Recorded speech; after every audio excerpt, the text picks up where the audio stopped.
And then about 2 hours later, jets out from South Korea back to the White House. So I didn't know that. So I was right back. Yeah, we just saw the president's schedule. Tyler Kendall, Josh Wingrove with us with Bloomberg with that reporting. And this came up at dinner last night, and it was incredible dinner. Yeah. You go to McDonald's.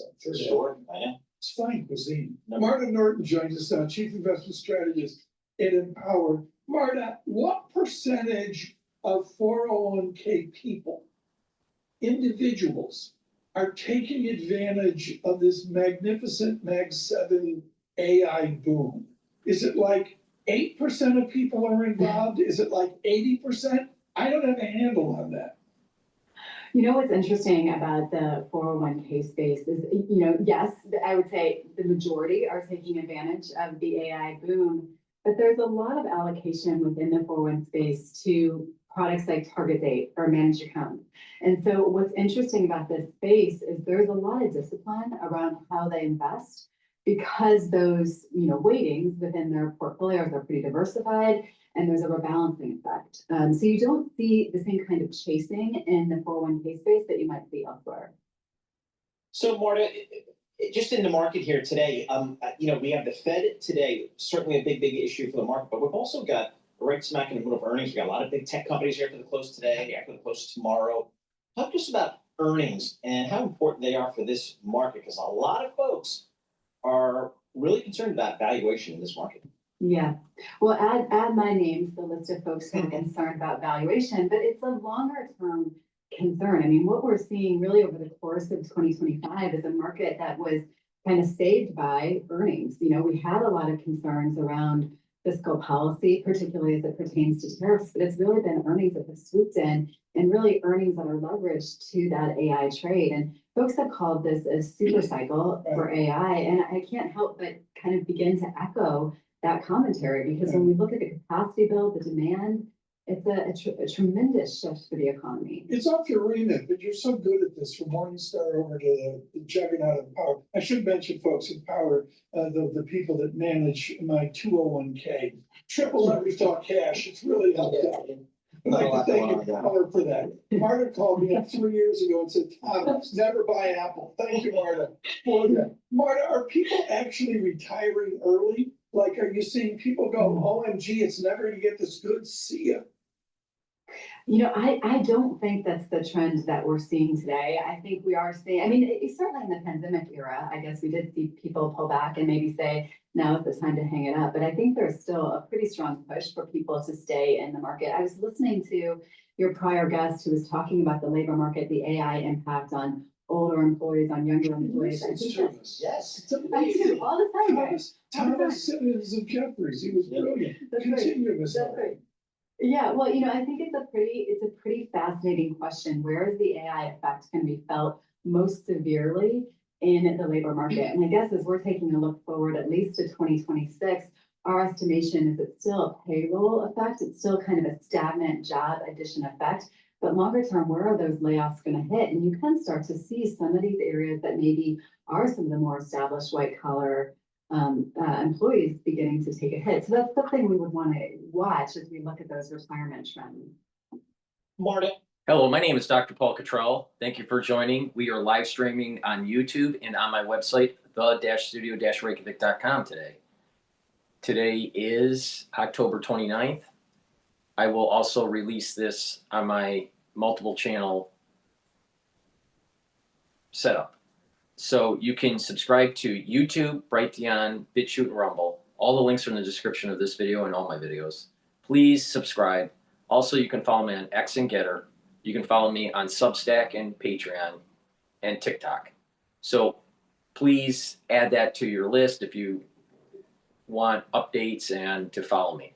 If you like the content that I create and you want to help support, you can support by sharing the links, asking your social media to follow me, making sure you subscribe to all the different channels that I have, and get the great products that I offer on my store. I have ebooks, supplements, and course material on immunology and pulmonology that you can take a look at. You can also donate on my website, the-studio-reykjavik.com. You can donate through Stripe, PayPal, or buy me a coffee, or be a paid member to my Patreon or my Substack.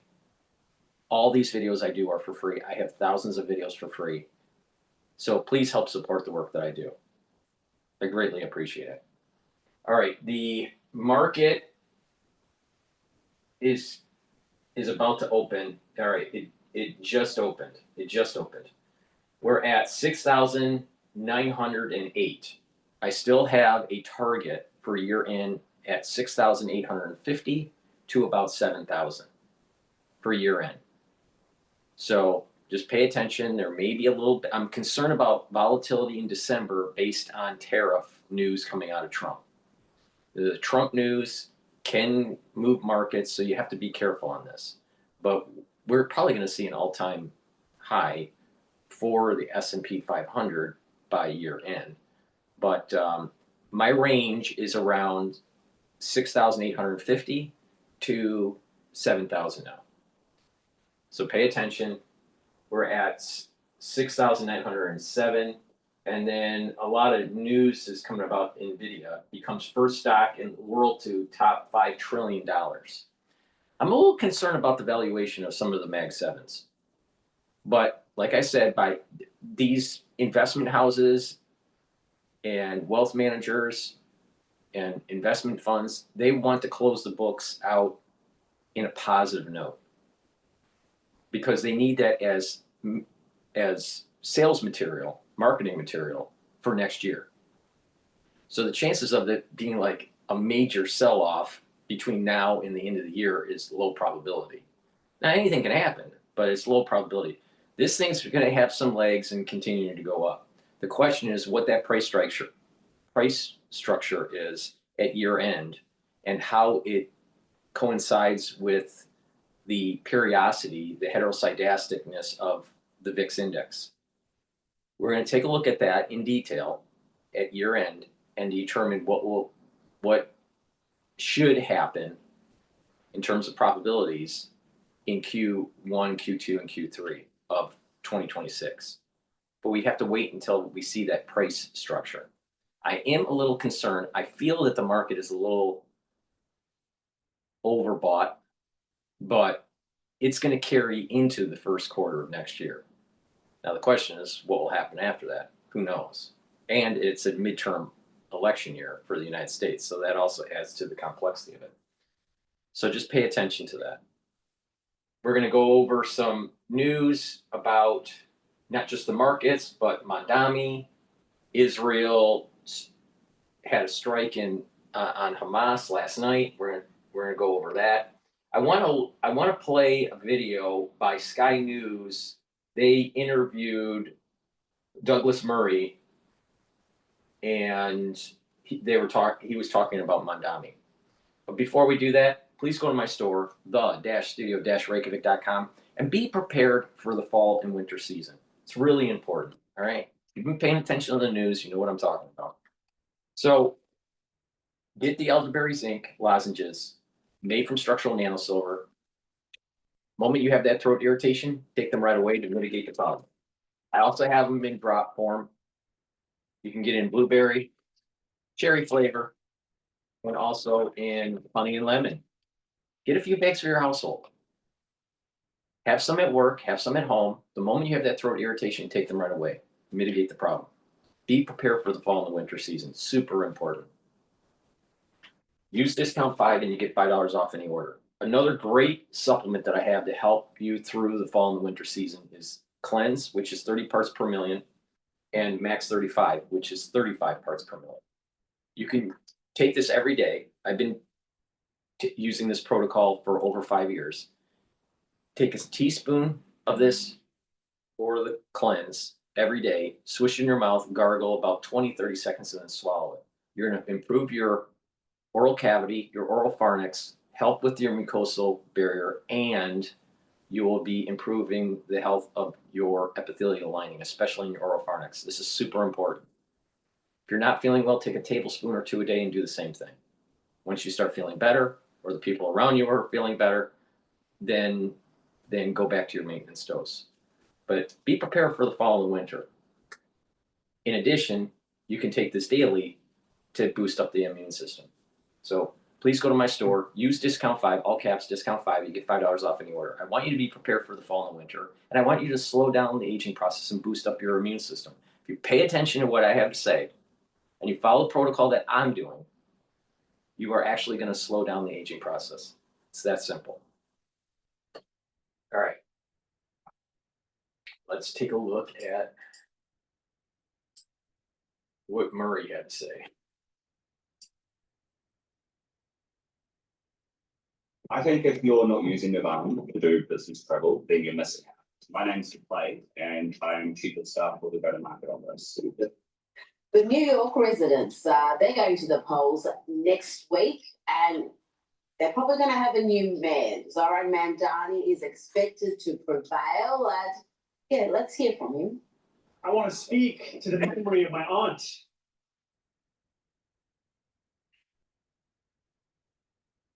Who stopped taking the subway after September 11th because she did not feel safe in her job.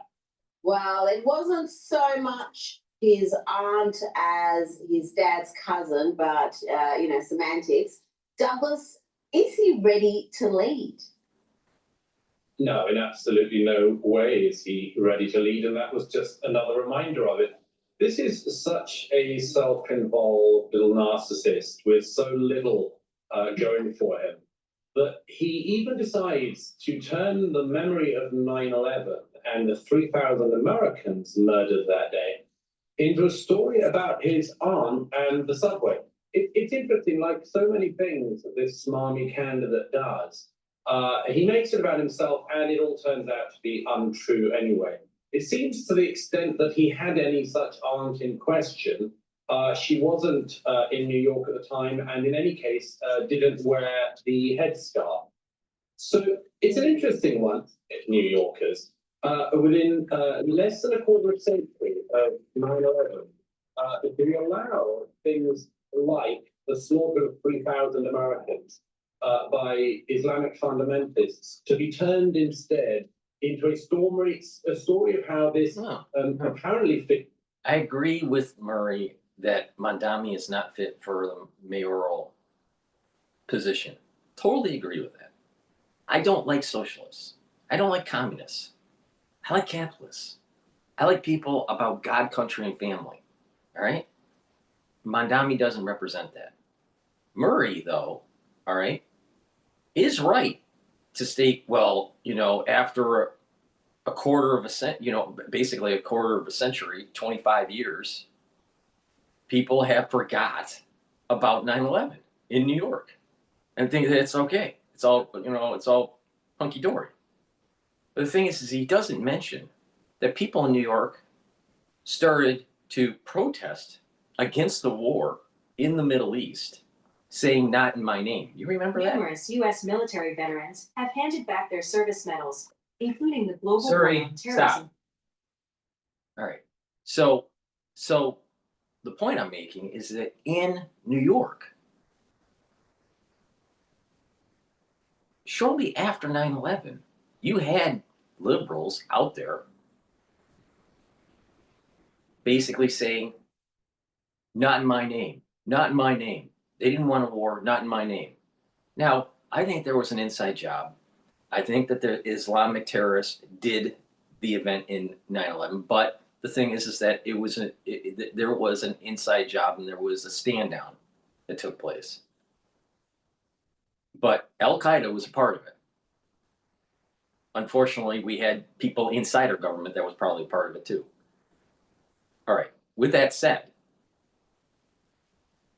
the point here is there were people in New York that wanted to sweep 9/11 underneath the rug within months, within the first year, and protest not in my name for the war in the Middle East.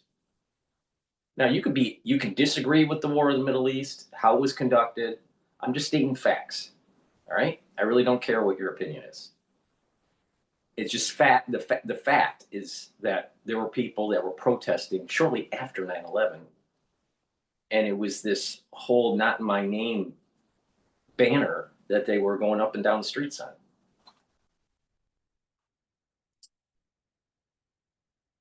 fictitious, or at least partly fictitious figure of his aunt might have once felt possibly as if someone could look at her badly, nastily in the subway in the years after.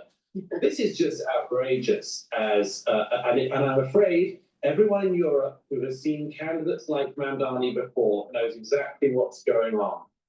He's trying to pull the wool over people's eyes. He's trying to smarm and smile his way into office. But this statement alone, if we didn't have any other evidence of his extremist views, would demonstrate the extremism of his views, because he's not able to focus on the things that actually have affected Americans, and instead wants to keep on creating, as so many radicals like him do, wants to create fictitious narratives about America and Americans being bigoted. And, Americans can't even be murdered by jihadists without people like Mamdani turning it into a fear of a pseudo-fictitious... And this is the beginnings of how they get in. This is the beginnings of the Marxism. This is the beginnings of a cultural revolution, just like Mao, where they're just kind of changing history, changing the mentalities, changing the emotions or the pathos of the society. Mamdani is part of a caliphate. It's not just him running the mayoral race, and most likely will win. It's not even just destroying capitalism, which he's trying to do. It's actually perpetuating a caliphate. And this idea of demonizing other religions, losing affinity to country, and the ultra-lib is against the family unit, the traditional family unit. They're against it. So the society is going to crash. But that's what Mamdani wants. Because if you come in and you crash the society, it's easier for a caliphate to come and sprout. Look at what happened in Hamtramck, Michigan. Look at what happened in Dearborn, Michigan. Look at what happened with London. This is the plan. Everyone's thinking about, well, there's a comet that might be alien by, I don't know, 3i Atlas or whatever. Who cares? Who cares? Who cares? That's all bullshit. But everyone's worried about 3i Atlas. Or everyone's worried about, who shot Charlie Kirk. Doesn't matter. It doesn't matter. What matters is what's going on with our politic. What matters is what's going on with individuals like Mamdani trying to deep six capitalism. What matters is a caliphate that is happening. What matters is that the Christians during the Crusades at the end didn't win. They lost. And they've been losing ever since. And it's taking, and the Muslim invasion is taking over Europe. Don't believe me? Just look at the news. Do some reading.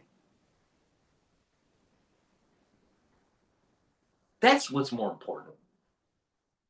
Is understanding the larger arc of what's happening here. Not some comet that looks like a spaceship. Finding out who killed Charlie Kirk doesn't change the price of tea in China. Doesn't matter. There are bigger fish to fry.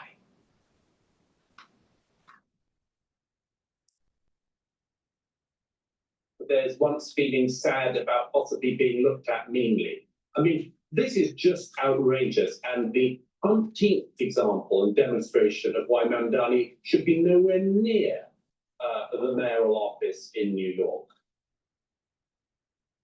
Well, we had the mayoral debate finally. What did we learn there? Now, I don't know, Doug.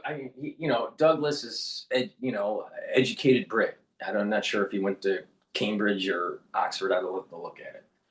Thing is he didn't bring up what I've been saying for the last two videos. What about the Enlightenment? What about this concept of life, liberty, and property? What about what our founding fathers enshrined in the Constitution about our civil liberties and the protection of property. Knowing what Plato warned in the Republic about mob rule, warning us about the failures of democracy. And that's why we have a constitutional republic, not a democracy. But yet, Mamdani still thinks that we have a democracy. The will of the people. We're going to rise up and take people's property. But that was against, that his policy is against what our founding fathers enshrined in the Constitution about property rights, which is based on the foundation of John Locke and the philosophy of the Enlightenment. I have not seen anybody talk about this, but people will talk about spaceships behind comets, different trajectories that are hitting, possibly hitting Charlie Kirk. Do you think that matters? Does that matter? No. What matters is your property rights. What matters is that there's actually a new movement in the United States where they're trying to erode our civil liberties. That's more important. And standing up and saying no. That's more important. But there's lots of people out there just trying to, milk the cow, saying that there's spaceships and, behind a comet, or a comet is a spaceship, or we're going to be invaded by aliens. Maybe being invaded by aliens would stop the fucking Marxist takeover. The point I'm making is that there is a much bigger problem that is arising. And that is the same problems that we had in the 1700s. And that is making sure that we have life, liberty, and the pursuit of happiness. And anyone else that doesn't talk about this very subject and is focused on this is not on the battlefield, is not in the arena, is not focused on the most important thing right now. Property rights.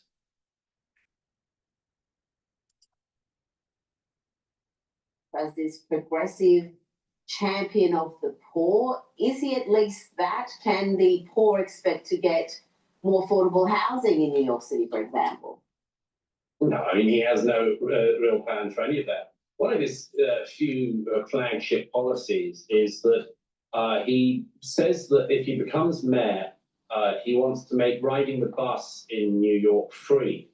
He was asked in this debate by the moderator. Finally, he got some sort of tricky questions. People actually drilled down behind the smile. And they said, this $700 million, I think, is expected to cost this free bus ride thing. How are you going to pay for it, he was asked. And he replied by saying that if bus riding is made free, it will lower violence against bus drivers. It's not clear why that is. I mean, among other things, if anyone can just jump on a bus in New York, including all the homeless and the drug addicts and everything else without paying, I don't know why that makes life safer for anyone. But he also said that it meant that more people would ride the bus and therefore fewer people would get in their cars. I'm afraid that policy, or these versions of that, have been tried elsewhere. What will happen is the buses will become more dangerous than they are, and as a result, many more people will use their cars than would have done. But he was then pushed again, yes, but irrespective of potential violence against bus drivers in New York, how are you going to pay for it? And eventually, he said, through higher taxes. So great. He's such an economic whiz kid, this guy. He says he's going to give New Yorkers free bus rides, but they're going to have. Mamdani's policy of making everything free is going to make the society worse off.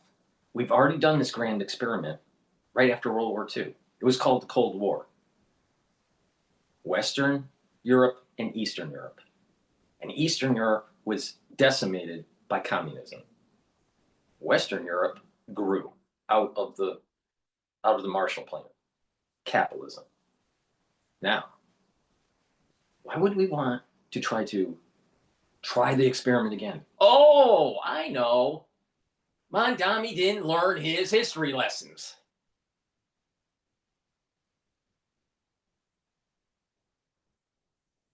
And by the way, Douglas Murray did go to Oxford. But with such a high education from the Brits, why didn't he bring up John Locke?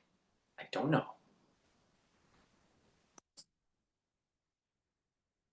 For it in higher taxes. That's the kind of thing that socialists like him always argue for.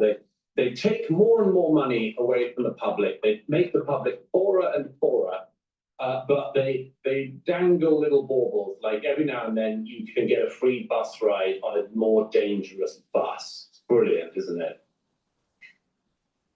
Yes, it's going to be scary to think what New York's going to look like in 2 or 3 years' time under a. Here's the problem. Here's the problem. Bunch of overeducated dipshits coming to New York thinking it is their right to live here, and they're going to destroy it. They're going to destroy it.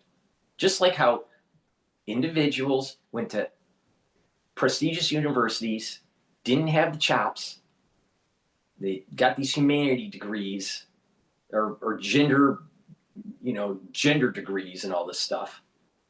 And then they basically eroded the education, the value of the education. And it's getting to the point where it's not just the prestigious universities, it's all universities. The question is are universities relevant anymore? That's a serious issue.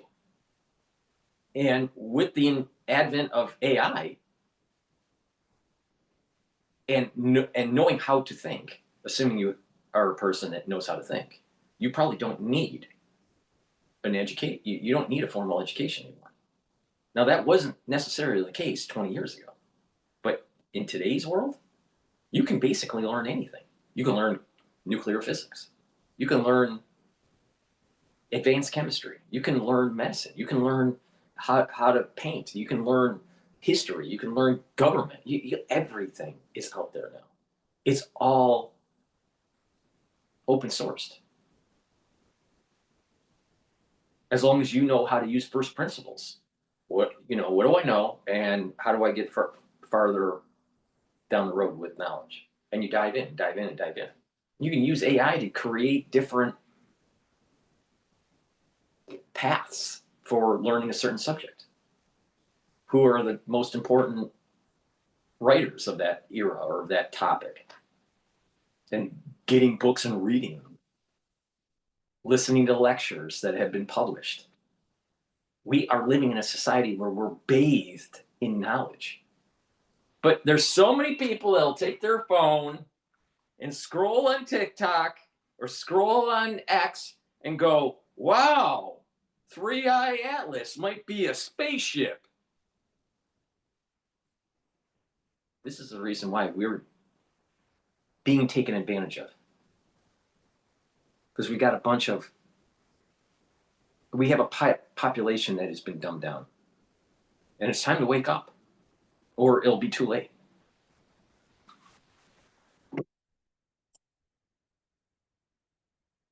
Socialist Mamdani administration. Let's go to the UK now, and we've spoken about the flag protest there. Operation Raise the Colours, supposed to represent patriotism and pride in Britain. But not everybody is on board. Let's hear from Labor MP Jivan Santer, who is calling on Brits to take down their flags because it's making some people feel uncomfortable. And then I see flags painted on roundabouts, and that is just a bit weird. And you know, because you've seen it online and I see it in my inbox, that this does make people feel uneasy. And they are So this is the point I'm making with the ultra-liberal and the caliphate takeover. They're part of the same coin, all right? You have ultra-libs that are pushing an agenda that destroys the pillars of society, God, country, and family. But you also have Muslims coming into your country and feeding on that, trying to take down the flags. Now, they're talking about the British flag here, but you're seeing the same thing happen in the United States. Same thing. Look at, remember what happened in the encampment at Harvard? An American flag is lifted over John Harvard. But during that encampment, they lifted up a Palestinian flag over John Harvard. Now think about that. You have a bunch of snot-nosed brats in 2023. In 2024, I think the encampment was actually in 2024. But you had these snot-nosed kids putting a Palestinian flag up where the American flag usually flies. That's unacceptable. That's unacceptable for anyone that's a patriot to this country, to the United States. And it's unacceptable for all of the service members throughout all the wars that the United States have fought. It's being disrespectful to those soldiers, the ones that are dead and the ones that are living. It's unacceptable. So it's unacceptable to have a Muslim saying, well, it feels a little bit weird flying your country's flag. In this case, it's the British flag. Wake up, Britain. There's a takeover taking place in your country, and it's called a caliphate.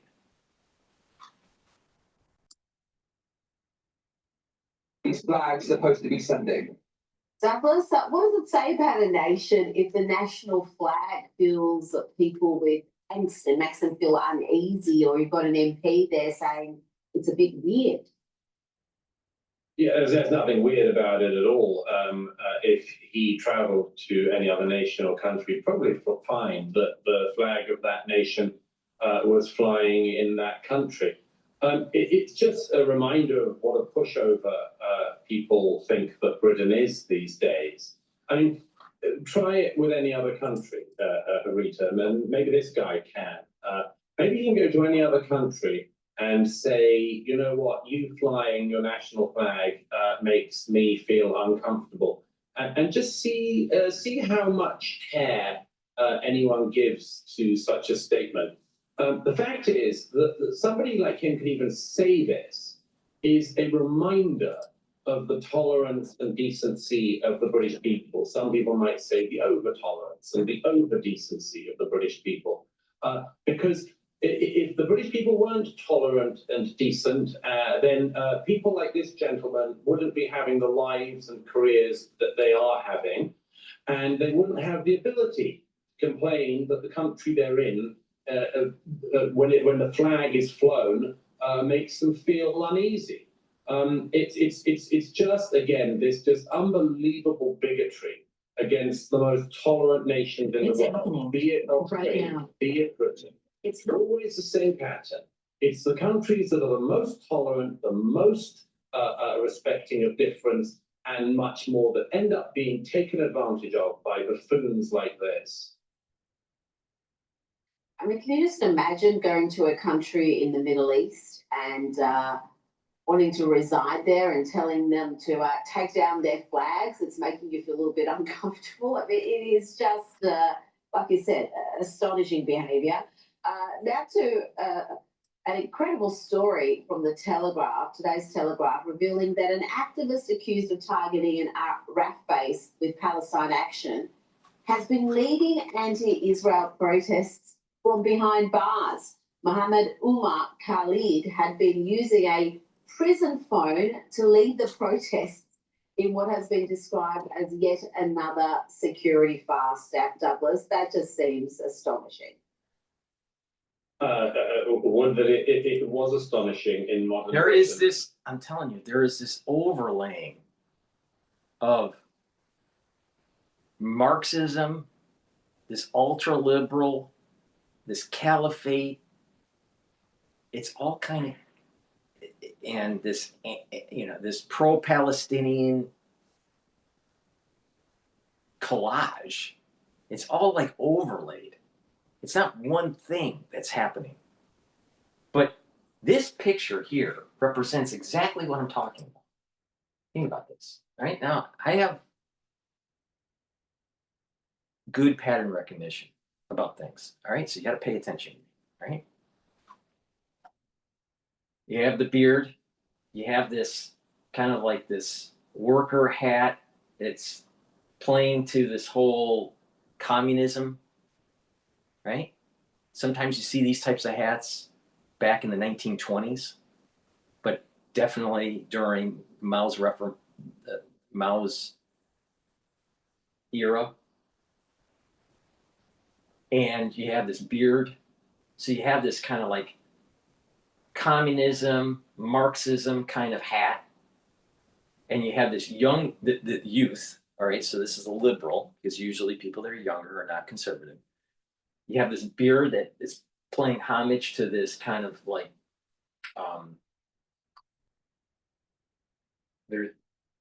there's an Islamic feel to it. You might not be able to see this picture with because of the way the camera is. See, it's almost like a Bin Laden.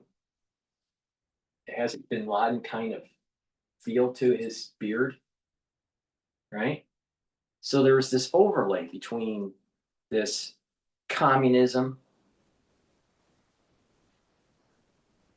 pro-Palestinian. Remember, this is about leading protests that are pro-Palestinian, right? So this pro-Palestinian in the United States is also layered with the BLM movement, the Black Lives Matter movement. There's an element of an Occupy movement internally in this. That's what we were seeing with the encampments in 2023 and 2024. And then there was this a caliphate kind of aura about it. I'm telling you, you can almost predict what is going to happen during the midterm election in the United States. Not in terms of results, because no one knows what the results are. But I have a feeling that there's going to be social unrest. And they are starting to sow the seeds with the No Kings March. Now, that was a flop. But I have a feeling that as the summer approaches for next year, and we get into the midterm, into the last leg of the midterm election, which will be November of 2026, you're going to see more momentum of an uprising. And it's this guy is like merging something from 1920s or the 1950s during Mao's time period and overlaying it with Bin Laden. This whole Islamic terrorism. That's what that looks like. If you took those two concepts and overlaid them together, you get that.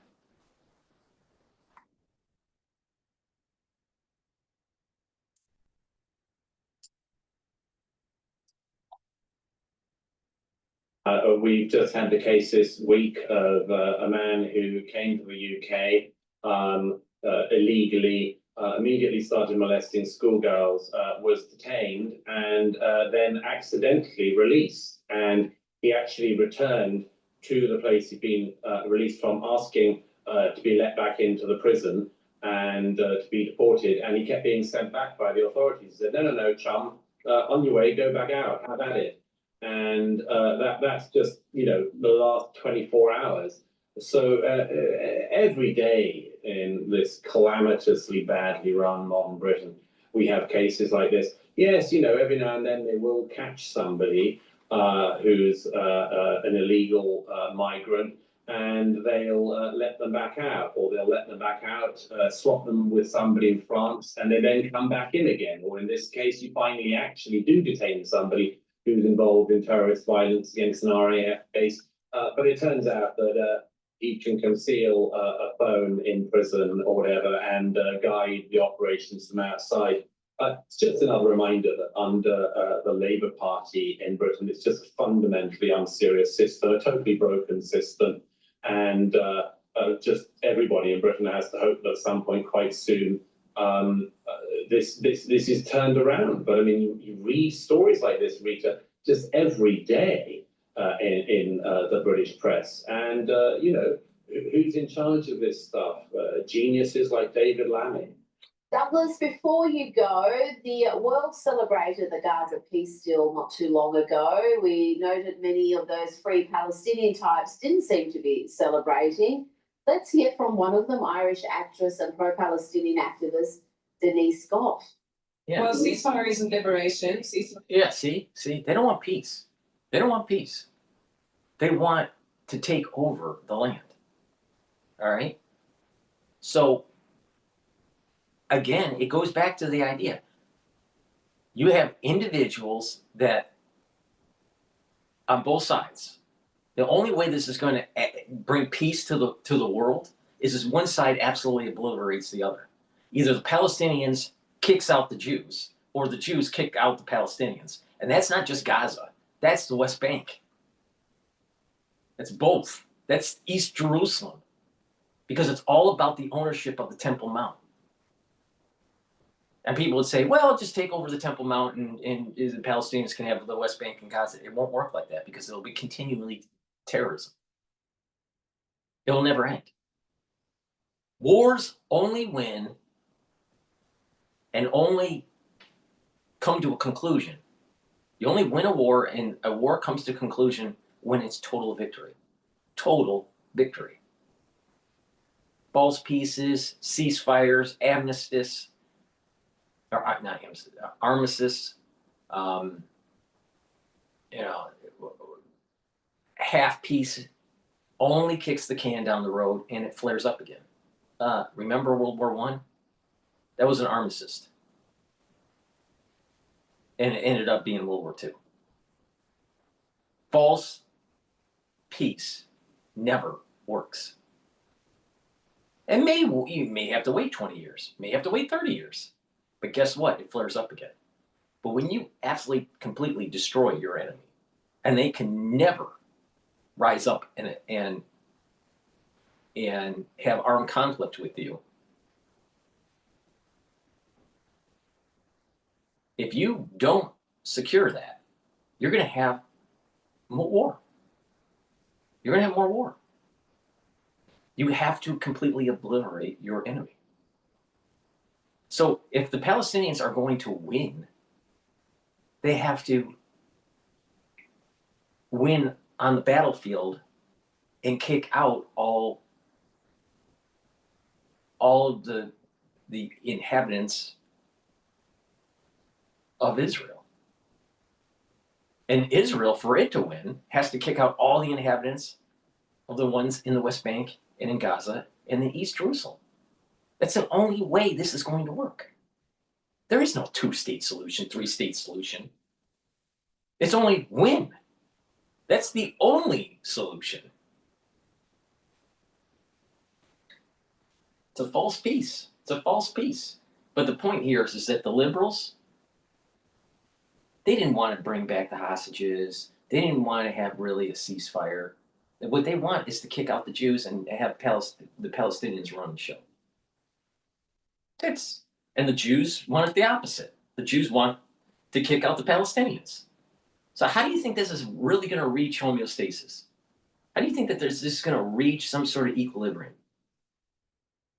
You got to look at every single war ever that has happened during mankind's history. And that is, your enemy is completely destroyed. That's the only way this is going to end. And they capitulate. So if Israel's going to win, they have to completely destroy and completely make the Palestinians capitulate. And they'll never, ever, ever think about doing an uprising ever again. Half-hearted measures only will kick the can down the road.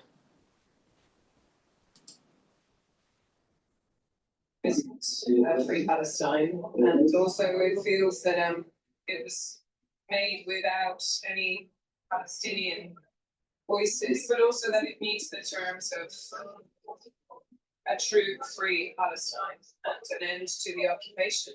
There you go, Douglas. So we've been told the actress also accused Israel of gaslighting the world about what's happening in Gaza.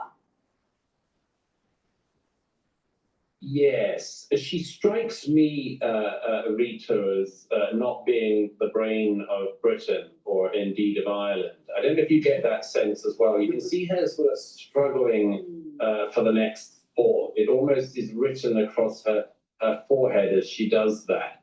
She says that there don't seem to be any Palestinian voices in the discussion. That's very strange, isn't it?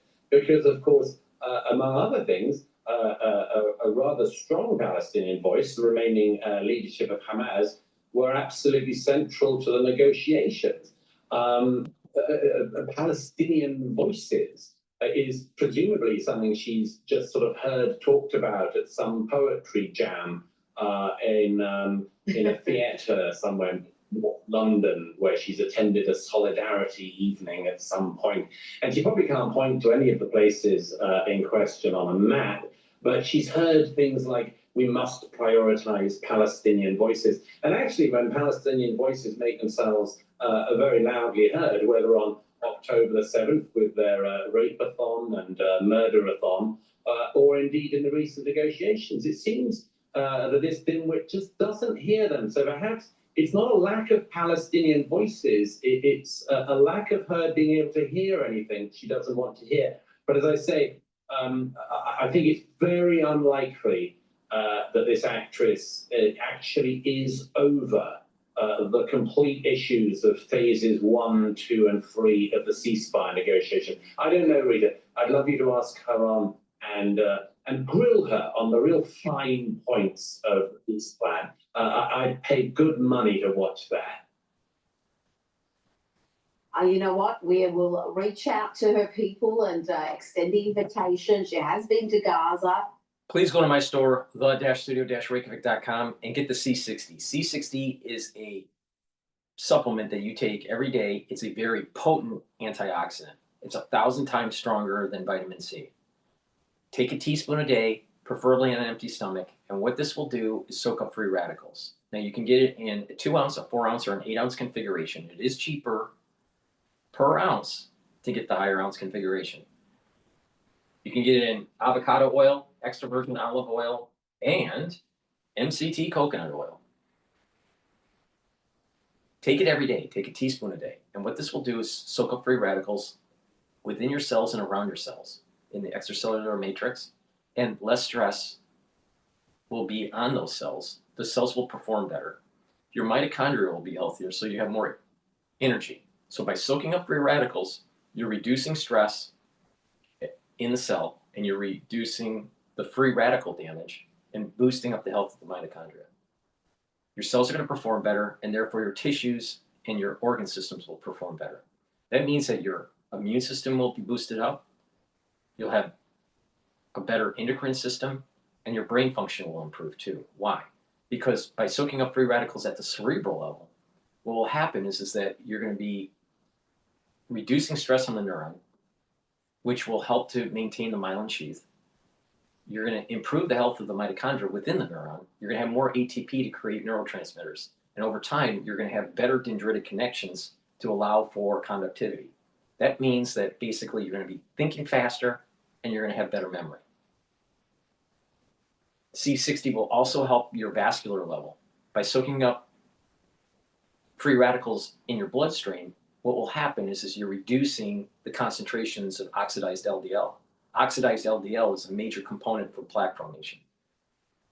Now, taking C60 on a regular basis will also help with the basal layer of your skin and improve your adult stem cells at the basal layer of your skin, where that's the production of new skin cells, because you shed skin cells. So you have a layer that's producing new skin cells. That's called the basal layer. Basal layer's health, the health of the basal layer, can be improved by taking C60 and resveratrol. The C60 is going to soak up those free radicals and help those cells be healthier. So that means that over time, you're actually going to look younger. So C60, very potent. I've been taking this since 2016 every day. 2016, every day, teaspoon a day. Also, take it during the fall and the winter to help to boost up that immune system. And when you do contract something, you produce more free radicals, so you want to soak those up. If you work out, take it before your workout, and you're going to be soaking up the free radicals that you generate during a workout, and you will recover quicker. So please go to my store. This is very powerful stuff. Take a teaspoon a day, every day, and within 1 year, you're going to notice that you look younger. Within 2 months, your body is going to have more vitality. So please go to my store, the-studio-reykjavik.com, and get the C60. It's very potent stuff. It's 1,000 times stronger than vitamin C, and it's going to slow down the aging process. All right, let's listen to Alan Garber. I'm going to see Alan Garber actually in the near the end of the year. It's at the end of the year, near the end of January, I think it is. And Alan Garber is the president of Harvard. All right. He's going to be talking to David Rubenstein about the endowment issue at Harvard with the taxation.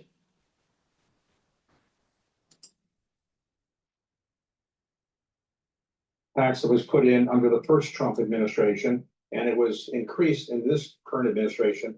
And the endowment tax is a tax on earnings by major universities, in effect.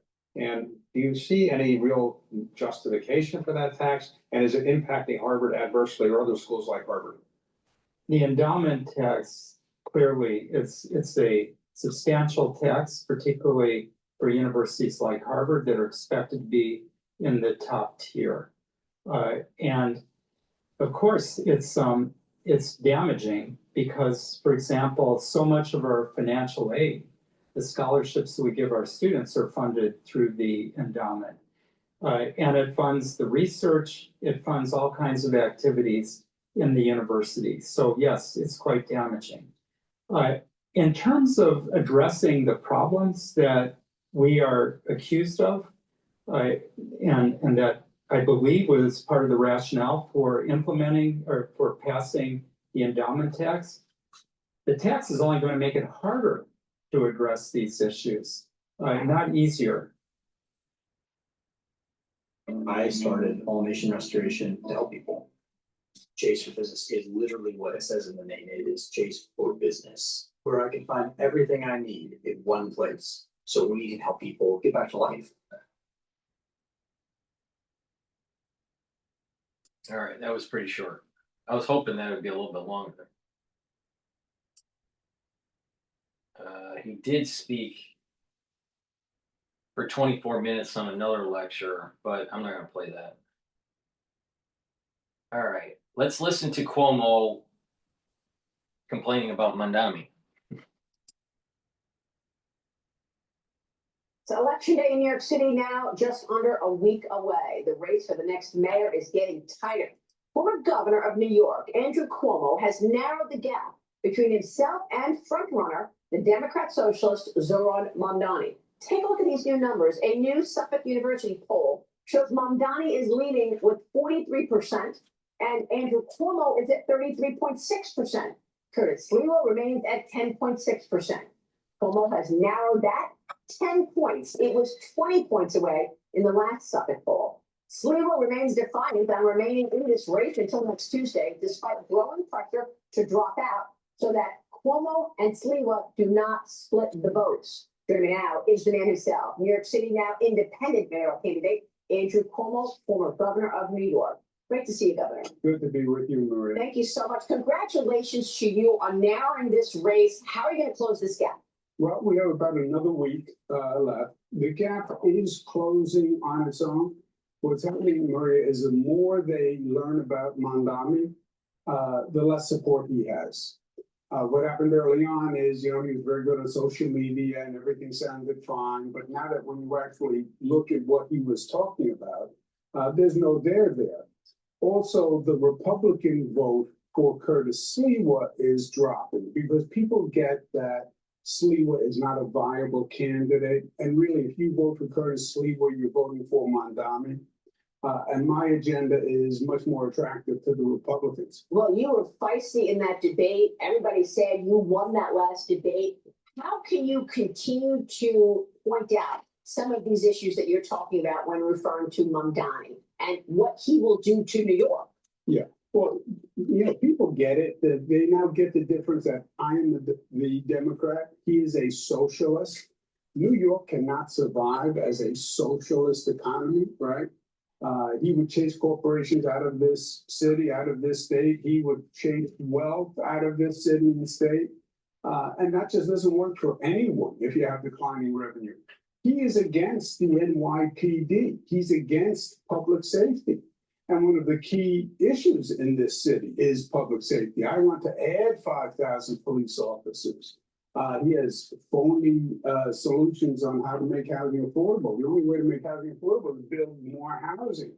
I was a former HUD secretary, as you know, and I have a whole plan to do that. So they understand that Mamdani doesn't have a plan, doesn't have any qualifications whatsoever for the job. It's really getting Republicans to understand what President Trump said, that Sliwa is not ready for prime time. He is not viable. Don't throw your vote away. It's between me and Mamdani. And of course, we saw that from Eric Adams. I saw you at the Knick game the other night with Eric Adams. He recently endorsed you. You picked up another major endorsement just yesterday from former New York Governor David Paterson. Here's what he said at your campaign event when you were in the Bronx. Building more affordable housing is critical for our city. This November, New Yorkers can vote on an affordable housing fast track and other city charter reforms. So flip your ballot over and vote on questions 2 through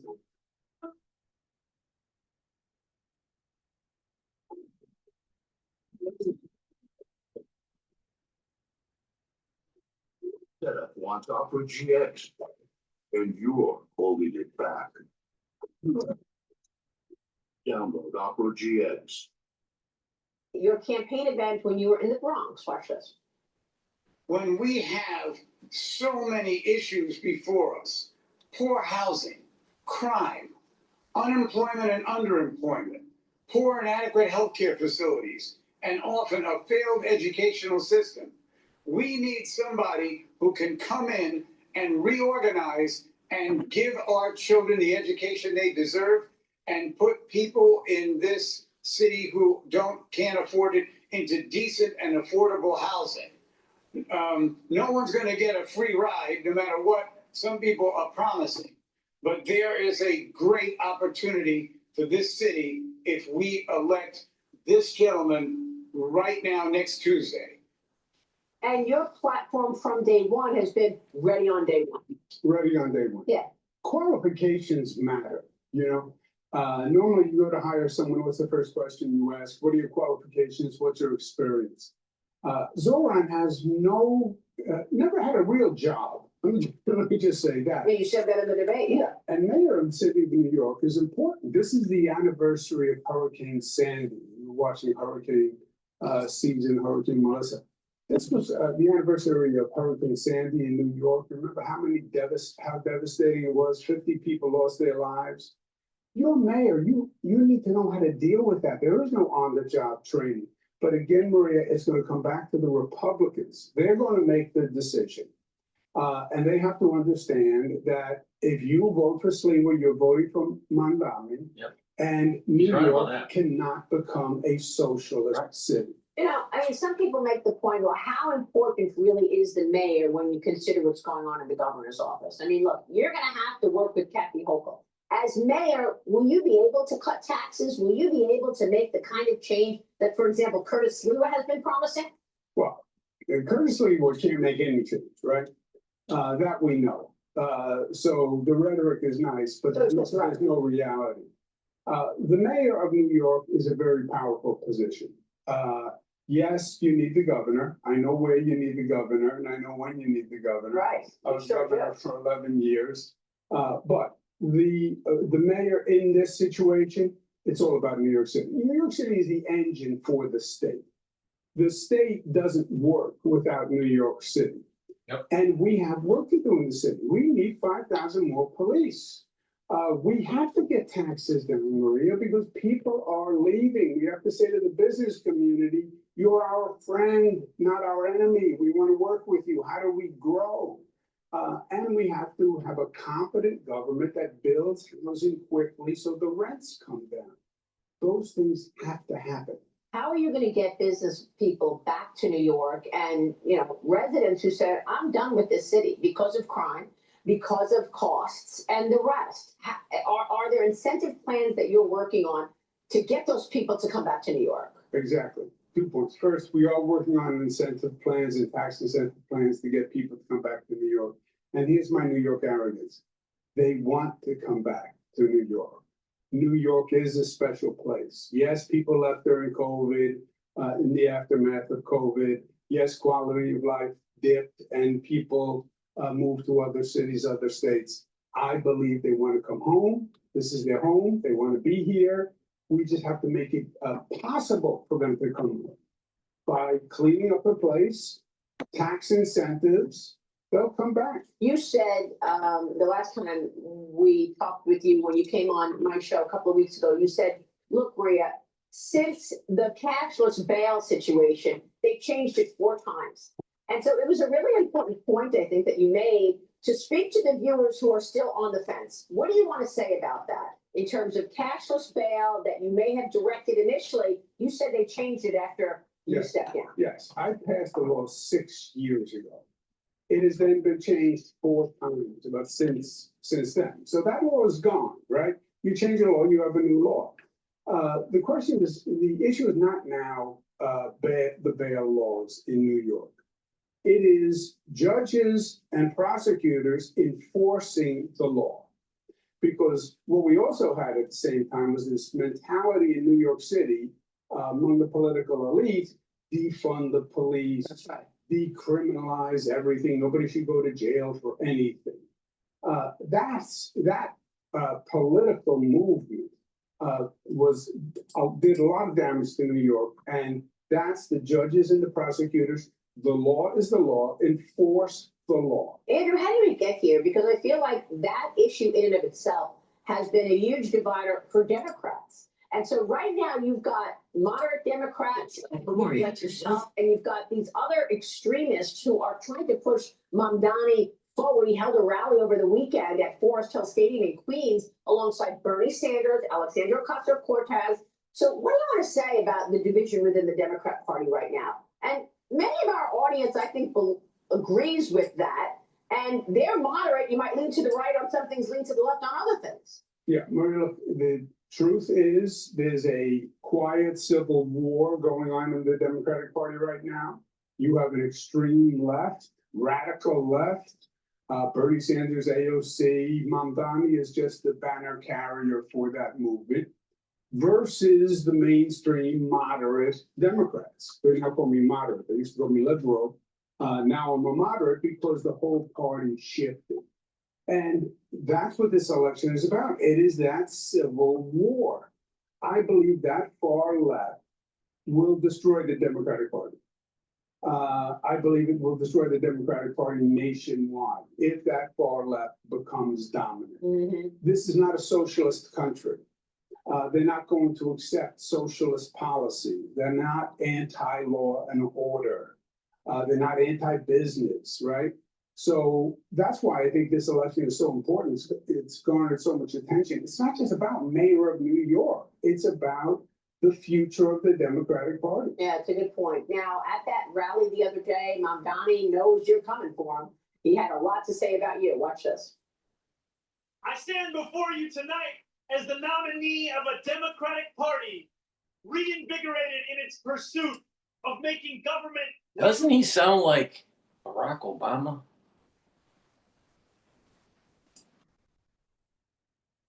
For everyone, not just the wealthy and the well-connected. Andrew Cuomo and his corporate cronies did everything they could to make this campaign one of fear and one of smallness. Andrew Cuomo, Eric Adams, and Curtis Sliwa do not have an agenda for the future. We are going to freeze the rent for more than 2 million rent-stabilized tenants and use every resource at our disposal to build housing for everyone who needs it. We are going to eliminate the fare on every single bus line, and we are going to create universal childcare at no cost to parents. He's going to freeze the rent. He's going to have free buses, free grocery stores. Who's paying for all of that? Yeah, well, this is why. We are. This is why his candidacy is collapsing.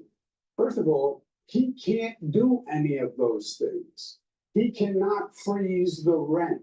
The mayor doesn't even control that. There's an independent board. Good point. It would be illegal for him to interfere with the independent board. Free buses. He doesn't control the buses. The state controls the buses. It is all made up. It's all made up. And he's an actor. He's a performer. He does it well. But it's all made up. And he goes back to we would give this city over to the corporate elite, right? He's a socialist against corporations, against job production. When we brought Amazon to New York, it was the socialists that killed the Amazon project. They are just anti-business, anti-growth, and the city doesn't live if it doesn't grow. Yeah, it's a good point that you make. There's also some questions about how he's getting this support and who's paying for the support. The New York Post today writes this: Zoran Mamdani faces criminal referrals from the DOJ over alleged illegal campaign donations from foreigners. So how did he become so popular in New York? When you were the governor there, obviously you know all of this, what the governor is in charge of versus what the mayor is in charge of. But he was hit with 2 criminal referrals this week, filled by a campaign finance watchdog accusing him of accepting illegal contributions from foreign donors. Do you know anything about this? Yeah, I don't know anything beyond what I read, but it is clear. He came out of the pro-Gaza movement, right? The college protest movement. That's really who he is. He came out of the anti-Israel movement. At that rally you saw, he was with a fellow named Hassan Piker, who was the person who said America deserved 9/11. America deserved 9/11. Unbelievable. And he campaigns with him. I mean, he is, I think he's not only anti-New York, he's anti-American. How do you justify standing with a person who says we deserve 9/11? 3,000 people died, 150,000 suffering with 9/11 related illness. So he is totally out of sync with New Yorkers, and more New Yorkers are realizing that. Well, this is very important because next year will be 25 years since 9/11, I believe. And if he's the mayor, how is he going to treat all of those people who are still in mourning from losing their lives? 3,000 people. I mean, all of the first responders that we lost on 9/11. I was there at the New York Stock Exchange. I guess I'm wondering if you're expecting New York to look more like London. You go to London right now, and it is largely. Hey everyone, in this guide we're introducing our new AI indicator, which we've developed in partnership with OpenAI. Now this is the first trading indicator of its kind. I'm in London right now, and it is largely Muslim. Women are completely covered up. I don't know if you expect, if Mamdani were to be in charge, him to change the look of New York as well. He is out of sync with how New Yorkers feel. You would never, you have to disassociate yourself immediately with anyone who said America deserved 9/11, right? It is so repulsive, right, to all New Yorkers. I just think he doesn't get it, you know. He's dual citizenship. He was a citizen of Uganda. His parents own a mansion in Uganda. He spent a lot of time there. He just doesn't understand the New York culture, the New York values, what 9/11 meant, what entrepreneurial growth means, opportunity means, why people came here. Yeah. And you said that the Democrat Party is going through this civil war right now. It's interesting to see the support that he has gotten from people like Alexandria Ocasio-Cortez. But let's put the socialism issue aside. I want to hear about your vision for New York. You were governor for 11 years. You know what is needed for the state or for the city. What is your vision? What is your platform? You say you're going to hire 5,000 new cops. What else? Yeah, right out of the box, 5,000 cops, 1,500 in the subways. We're going to have to raise the police salary to do that because we have the highest attrition rate from the police in history right now. They're all leaving. But safety first, let people know the subways are safe, the streets are safe. Second, we have to build affordable housing.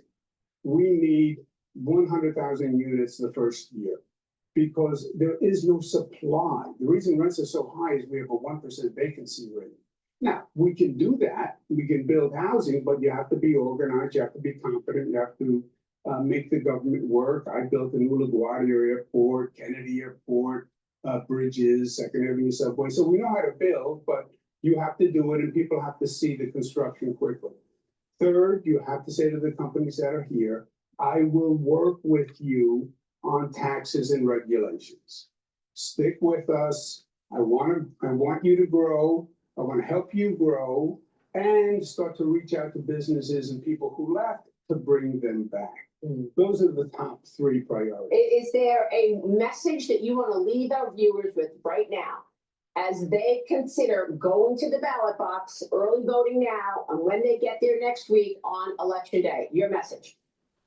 Is New York will be a socialist economy if Mamdani wins. The city will not survive that as we know it, and it will not recover for a long time. Republicans, there are 2 choices, me or Mamdani. Don't waste your vote. Vote for Curtis as a vote for Mamdani. Get out and vote for me. Andrew, great to have you this morning. Thank you so much. We'll be watching Andrew Cuomo right here in New York. Stay with us. We'll be right back. Build a website you love with Wix. What are your words? Create.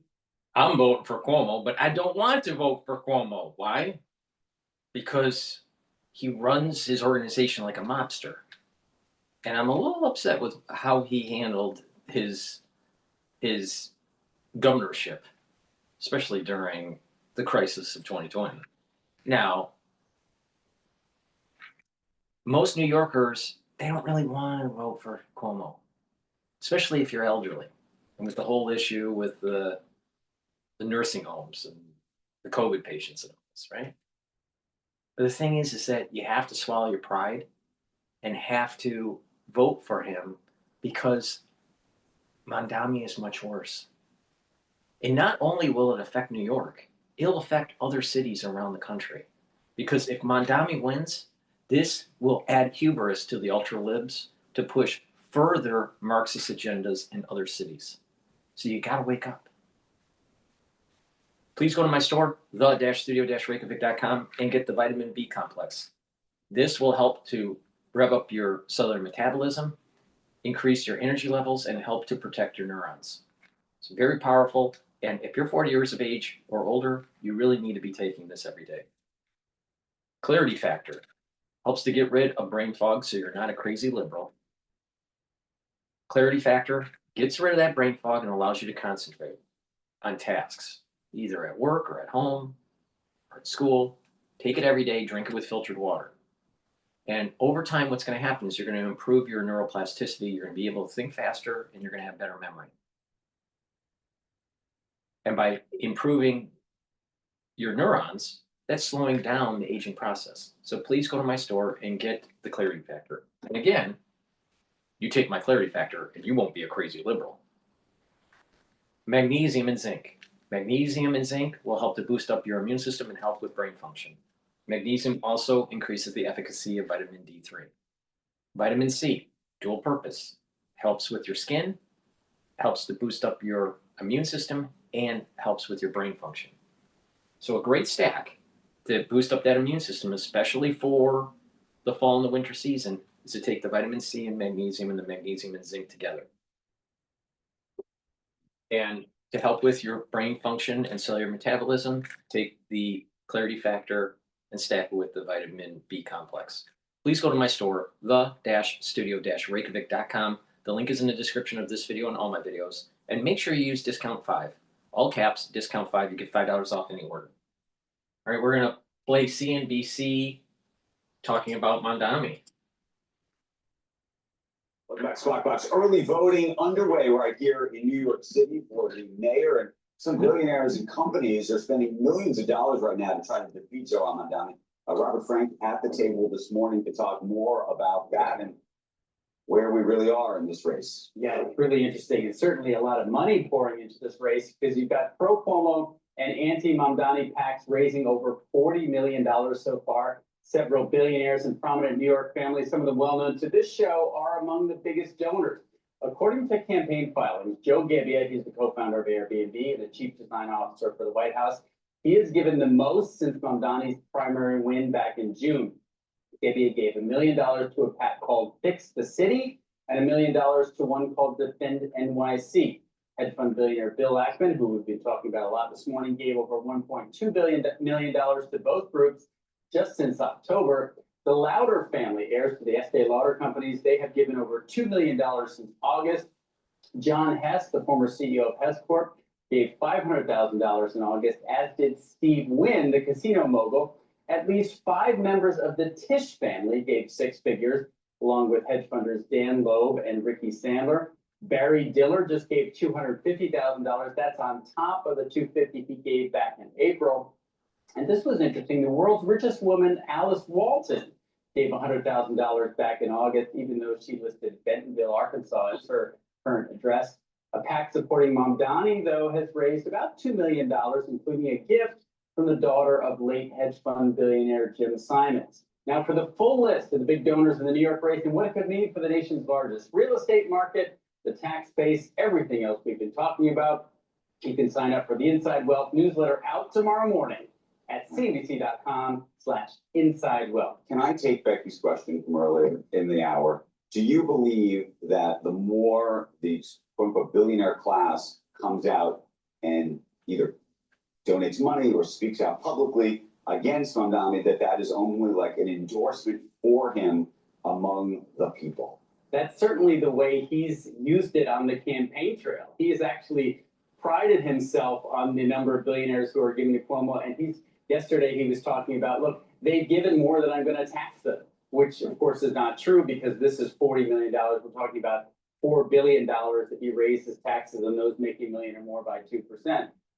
But he's certainly used it as a foil. Now, none of these people would speak on the record, but off the record, they all say, look, no, this is not self-interest that we're fighting for. We're fighting for New York, someone with experience, someone that's going to keep the city safe and keep this economic boom that we're seeing in New York right now, for real estate, back to the office. I mean, New York is doing better right now than I've ever seen. And that's what they're trying to protect.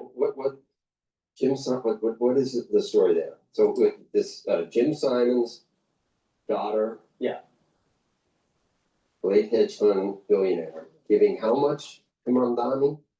Is this who is she, Abigail Disney? This is another nepo baby that's never had to have a job? But people, they just used that. He was criticizing billionaires, and the other side was saying, well, you're taking money from a daughter of a billionaire too. Okay, but just explain it to me. How does someone benefiting from capitalism or whatever do you think Jim Simons did? How is that person giving money to someone who wants? All children agree with their parents. Exactly. Does she have a lot? Abigail Disney, hundreds of millions of dollars. Yeah. Yet, oh no. Yeah, you've got the Lauder family who are also heirs, and the Tisch family who are also heirs, and the Walton family who are also heirs on the other side. So it's on the normal side. Just because you're on the normal side and benefiting from this system we have in this country that enriched the people that actually did something. Where do you land on this whole polymarket tweet from Bill Ackman, where he effectively says out loud, maybe the quiet part, that some people believe that these prediction markets can be manipulated? Look, How do we think that? yeah, exactly. It's only $1 million. Joe knows. I mean, I think the poly market's right until it's wrong, right? And then the other thing about, if you do look at the polls, Mamdani's lead is narrowing quite a bit. I mean, the latest lead is like 10 points. It had been 20 points recently. I think this could be a close election. We'll see. You do? Oh, you do? It could be. I have no idea. But I'm just saying, if you look at the polls, and this is a good point because whenever I see something like that, I go, well, or my son, well, poly market's at 99%. Right. So if someone is fixing that, then that it's self-fulfilling. Yeah. Yeah. Are we finally rethinking all of the scam boom that's taking place between this, the NBA, what we've heard? One would hope. Gee, what do you think happened? No, we're not. I mean, I do think between all the money coming into this race, there will be a lot of voting participation. No, that is true. At All Corient, wealth management begins and ends with you. We believe the more personal the solution. I used to sleep on the street, so I know how tough our city's housing crisis is.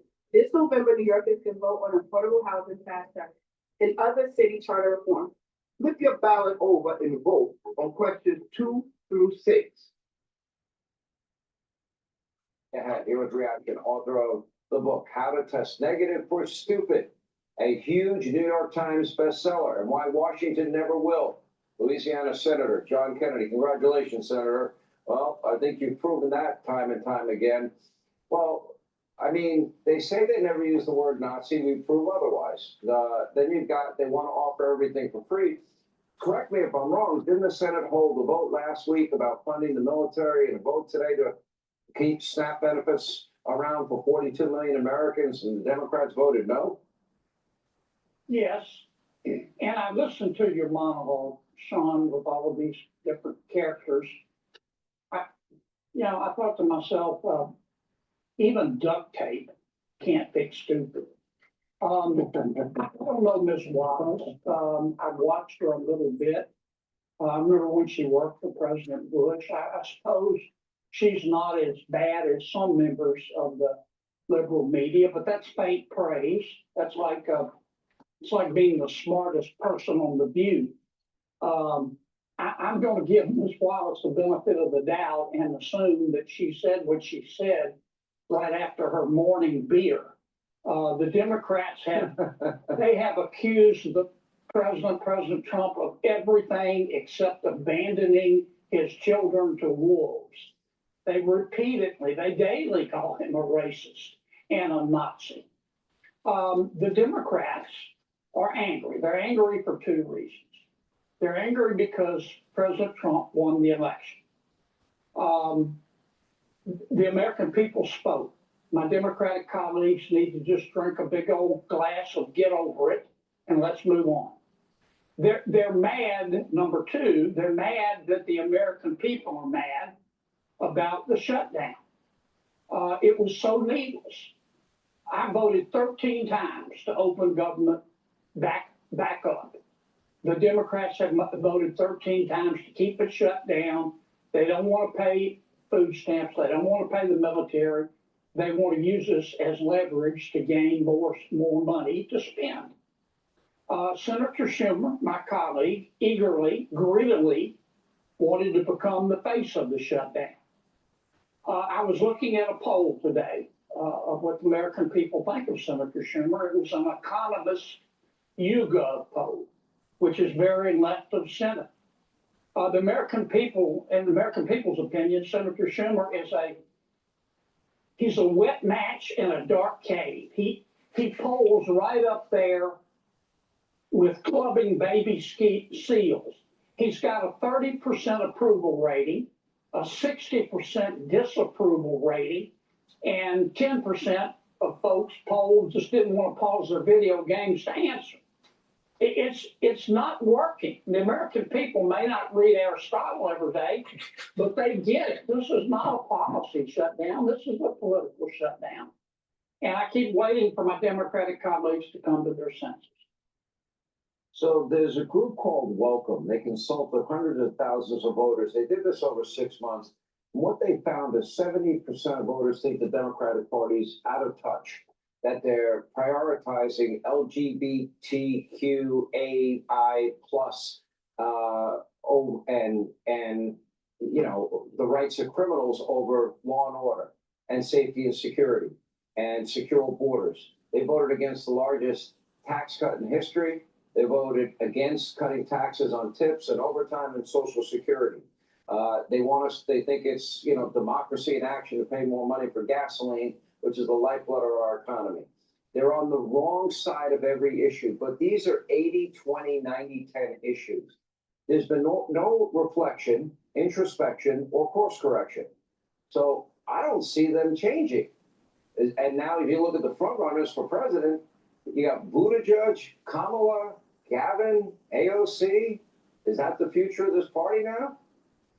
Well, I don't think they have a future until they stand up to the moon wing of their party. The moon wing, though, the socialist wing is in control. They're about to elect Mr. Mamdani, mayor of New York. And this group, we remember them from the Biden days when they had influence with President Biden. They hyperventilate if you use the wrong pronoun. They think Abraham Lincoln and George Washington and Thomas Jefferson and Dr. Zeus and Mr. Potato Head are a bunch of racists.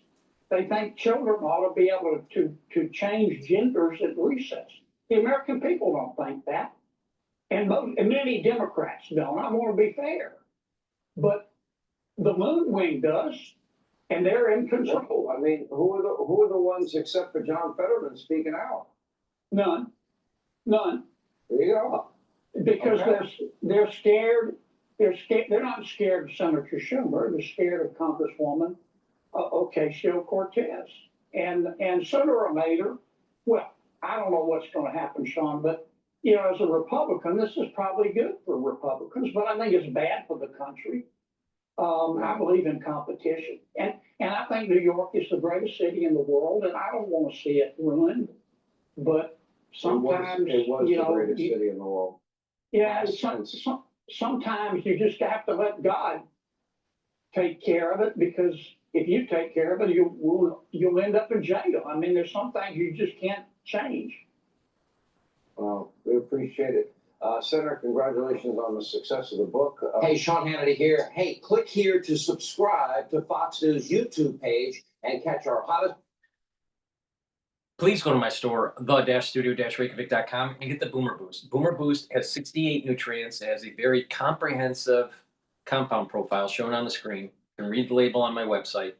This will target multiple systems. It'll help to improve your cardiovascular system, help with brain function, help to build muscle, rev up your metabolism, and increase your energy levels. It'll also help to control your A1C levels. So you get a lot of benefit from taking this every day. This is part of my protocol to slow down the aging process. That protocol is taking a multivitamin, taking a probiotic, taking the Max 35 or Cleanse, taking C60, turmeric, ashwagandha, lignans, and Boomer Boost. And that will slow down the aging process. That's the protocol, and you build off of that. Now, taking Boomer Boost, you're going to see the effects. You're going to feel the effects of it within 72 hours. You're going to have more energy. It's going to be a steady burn of energy. You're going to have more vitality. This is a month's supply. You mix it with soft foods, filtered water, smoothie, or even with milk. I mix it with soft foods like hummus, but take it every day. And what you will notice is that your energy levels are steady throughout the day, and you'll have more vitality. Now, by taking this longer term, you're actually going to see the effects of it improving your immune system, your endocrine system, your brain function, your musculature. So please go to my store and get the Boomer Boost. Also, go to my store and be prepared for the fall and winter season by taking the Nano Silver soaps. You can get it in charcoal, tea tree, lemongrass, peppermint, and also lavender. So use these structural nano silver soaps every day, but especially during the fall and the winter. Use discount 5 and you get $5 off any order. Please go to my store, the-studio-reykjavik.com. And another great supplement that I have is omega-3. Omega-3 will help with your cardiovascular health. It'll bring down inflammation and help you to control your lipid profile. And resveratrol helps with youthful gene expression, get rid of cells that are in senescence, help to soak up free radicals and improve the health of your mitochondria so your energy levels go up. By taking resveratrol, you're also improving the basal layer of your skin. And this is part of the reason why that people that take resveratrol look younger. Stack this with C60, ubiquinol, or NAD+, to get the max benefits. You can also stack this with Clarity Factor. So please go to my store, the-studio-reykjavik.com, and get the resveratrol. I've been taking resveratrol for decades. All right, with that, let's go to Bloomberg. Sweeney on Bloomberg Radio. Soybeans. China purchases first cargoes of US soybeans this season. Scarlet Field, Paul Swingler live here in our Bloomberg Interactive Broker Studio, streaming live on YouTube. You want to talk soybeans, you want to talk pork bellies? You talk to Mike McClellan, Senior Commodity Strategist for Bloomberg Intelligence. Mike, is this good news for US farmers that I guess China's back buying some of our beans? Yes, it is, Paul. It's just obviously more rational, expected news. About a month ago, the price of soybeans in Brazil reached about a 20% premium to US soybeans. And for the first time in history, China wasn't buying any of our soybeans, the world's largest demand pull, importer. So this agreement is a win-win. Mr. Z looks good. US farmers are happier. The soybeans have popped up to $11 a bushel. I think that's a pretty good resistance. And I'm putting the final touches on my November outlook for commodities. And I'm going to put that level as the key inflection point. If soybeans can stay above 11, the whole commodity sector might be okay. I think the risks are it goes lower because we're just starting planting in South America. And that's where the key source of pressure has been massive supply out of Brazil and Argentina. So when China wasn't buying US soybeans, what did that do to supply? Is there still an oversupply of soybeans in the US? Yes, hello, Scarlett. Well, there is now. There's an oversupply of corn because last year's farmers saw it coming, they saw the lower prices, and they tilted away from soybeans and planted the more corn. We had the best crop ever. There's massive corn, so that price is still kind of hovering low. But soybeans have been the center of geopolitics, partly because China's the world's largest importer, and U.S. used to be a large exporter. We used to export 50% of soybeans, but now it's down to 40% because all that supply came on in Brazil. Most notably, it came on because of a big spike in prices in 2022. You see the elasticity there, and that's the problem with commodities is sometimes when prices go up, you just bring on more supply. Now we're heading towards a lower price cure. But soybeans are in the center of geopolitics. And the key thing is they bounced. They're up about 10% in the year within broader bear markets. And it's the time you have to be very careful. We just get another normal production season out of Brazil. Pressure will continue as that supply just remains massive. All right, here's the dumb farmer question of the day, my ignorance here. If I'm a farmer like corn, soybeans, wheat, am I reaping right now? Am I sowing right now? Or what am I doing in like October, November? You're basically hurting. We're right near the end of harvest. And at this time of year, you're really active in the market. You're either marketing that corn and putting it into the market, as we say in Illinois, bringing it to the river to get down the Illinois River, or you're putting it in a bin and storing it. And so generally, are you putting it into someone else to pay for storage? And soybeans are the cheapest to store commodity, typically, among most commodities, except for gold. So a lot of those have been put in the bin. I think they're being put out of the market now. Of course, if there's exports, we haven't had those exports, at least not to China. Corn still probably sticking in the bin. You hang on a little bit, but that's the key thing. Is prices are so low now that we're right near the cost of production. So the corn belt's in a bit of hurt right now. All right, let's switch over away from soft commodities and look at metals. Copper prices in London climbing to a record high. I'm looking at London copper prices up 1.3%. In New York, they're up about 1.8%. What's going on there, Mike? That's a big shift, Scarlett. I appreciate it. Switching over to the elastic commodities to the less elastic commodities and metal. And the key thing about copper is it's going up for kind of the wrong reasons. It's supply constraint. There's been some issues this year with production, most notably in Indonesia and South America. So it's curtailing supplies and prices are going up on that. It's usually not enduring. Oftentimes it'll bring on that more supply and create incentive to reduce demand a little bit. So that's a bit of an issue, but it's also U.S. copper's been the center of the world universe. It popped to a new high early in the year, got to around $6 a pound. It's dropped down to $4. Now it's running just above $5 a pound. The key thing for copper is it's highly correlated to the stock market. And copper will be fine as long as the U.S. stock market keeps going up, and that to me is a key risk that this highly economically sensitive commodity might drop if the stock market drops. And so it's all kind of dependent on stocks now.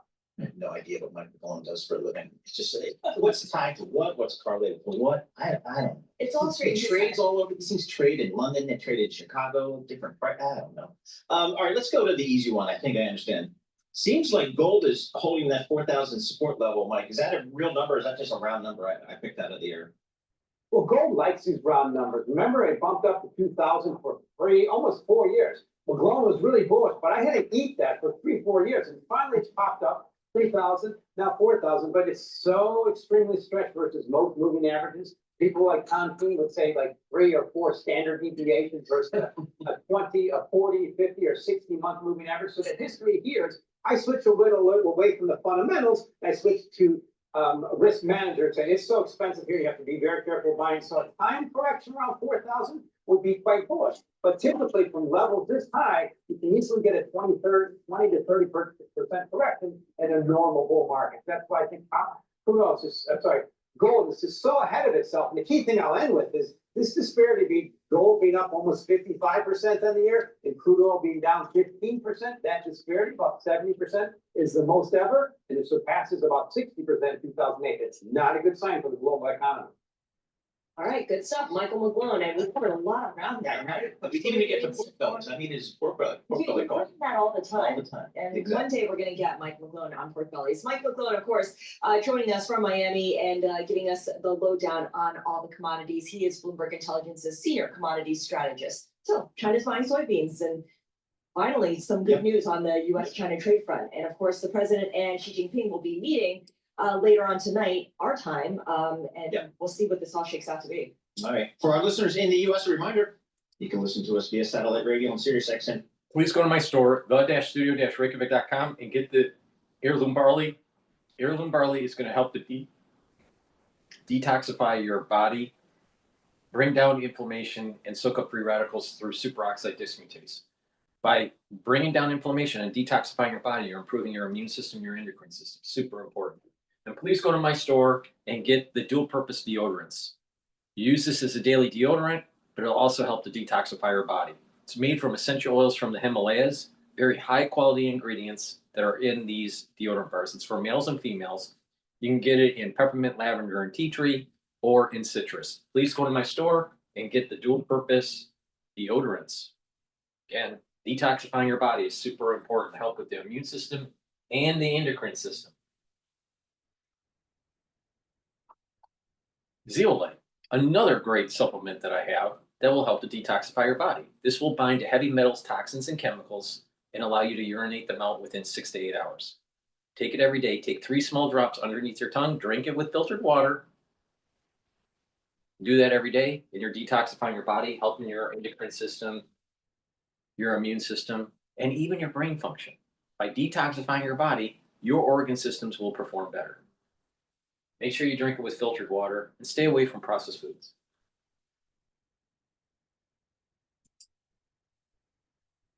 Result in a 25 basis point rate cut.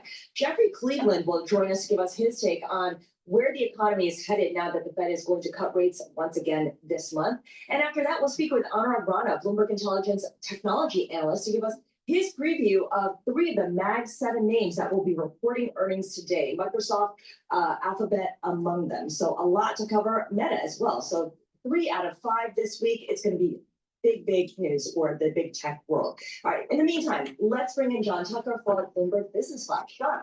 And right now, we are at records after yesterday's record close. S&P 500, 15 points higher. That is up 0.2% right now. And the Dow Jones Industrial Average up 241 points. That's a rise of 0.5%. NASDAQ 100 up 120 points. That is up 0.5%. And as you say, 2 o'clock, we're going to get the Fed decision. Ahead of that, more policy reactive 2-year yield, a basis point higher, 3.5%. The 10-year yield right now, just about 2 basis points, just shy of 4% at 3.99 right now. And you have a tale of 2 stocks. NVIDIA achieving a historic $5 trillion market cap, up over 5% right now. And then the worst performing stock in the S&P 500, Pfizer shares, ticker symbol FI, they are down a whopping 41%, slashing the adjusted earnings per share guidance for the full year. Caterpillar shares, they are gaining right now close to 13%, reporting adjusted earnings per share for the 3rd quarter that beat Wall Street expectations. Julian Emanuel says, you know what, stocks can go higher. He's got a lifted year-end target for next year for the S&P 500. But I will say, over the last week, I've been getting sort of derisive jokes about that price target not being aggressive enough. And that to us signals maybe there's a little bit of too much exuberance. He wouldn't say what those jokes were, by the way. John Malone is going to step down as chair of Formula One owner Liberty Media and Liberty Global. That's according to the Financial Times, citing people familiar with the matter. He is 84 years old. Today's the anniversary. You know what happened 13 years ago today? Not exactly a happy anniversary. Hurricane Sandy hitting the region. And we are still dealing with the aftermath of that. You just have to go through one of the train tunnels to see the work continuing. Or you just you go down to Mount Logan, New Jersey, the seashore, and monster house. It's all 10, 15, $20 million homes. Until you get to an empty lot where that they chose for whatever reason not to rebuild. Yeah. So it's a strange situation. Anyway, we check the markets for you all day long, right here on Bloomberg Radio. I'm John Tucker, and that is your Bloomberg Business Flash. Sterling Ball. All right, good stuff. Thank you so much, John Tucker. Let's get some individual equity movers now and bring in our market drivers, Nora Melinda, Bloomberg Television markets correspondent.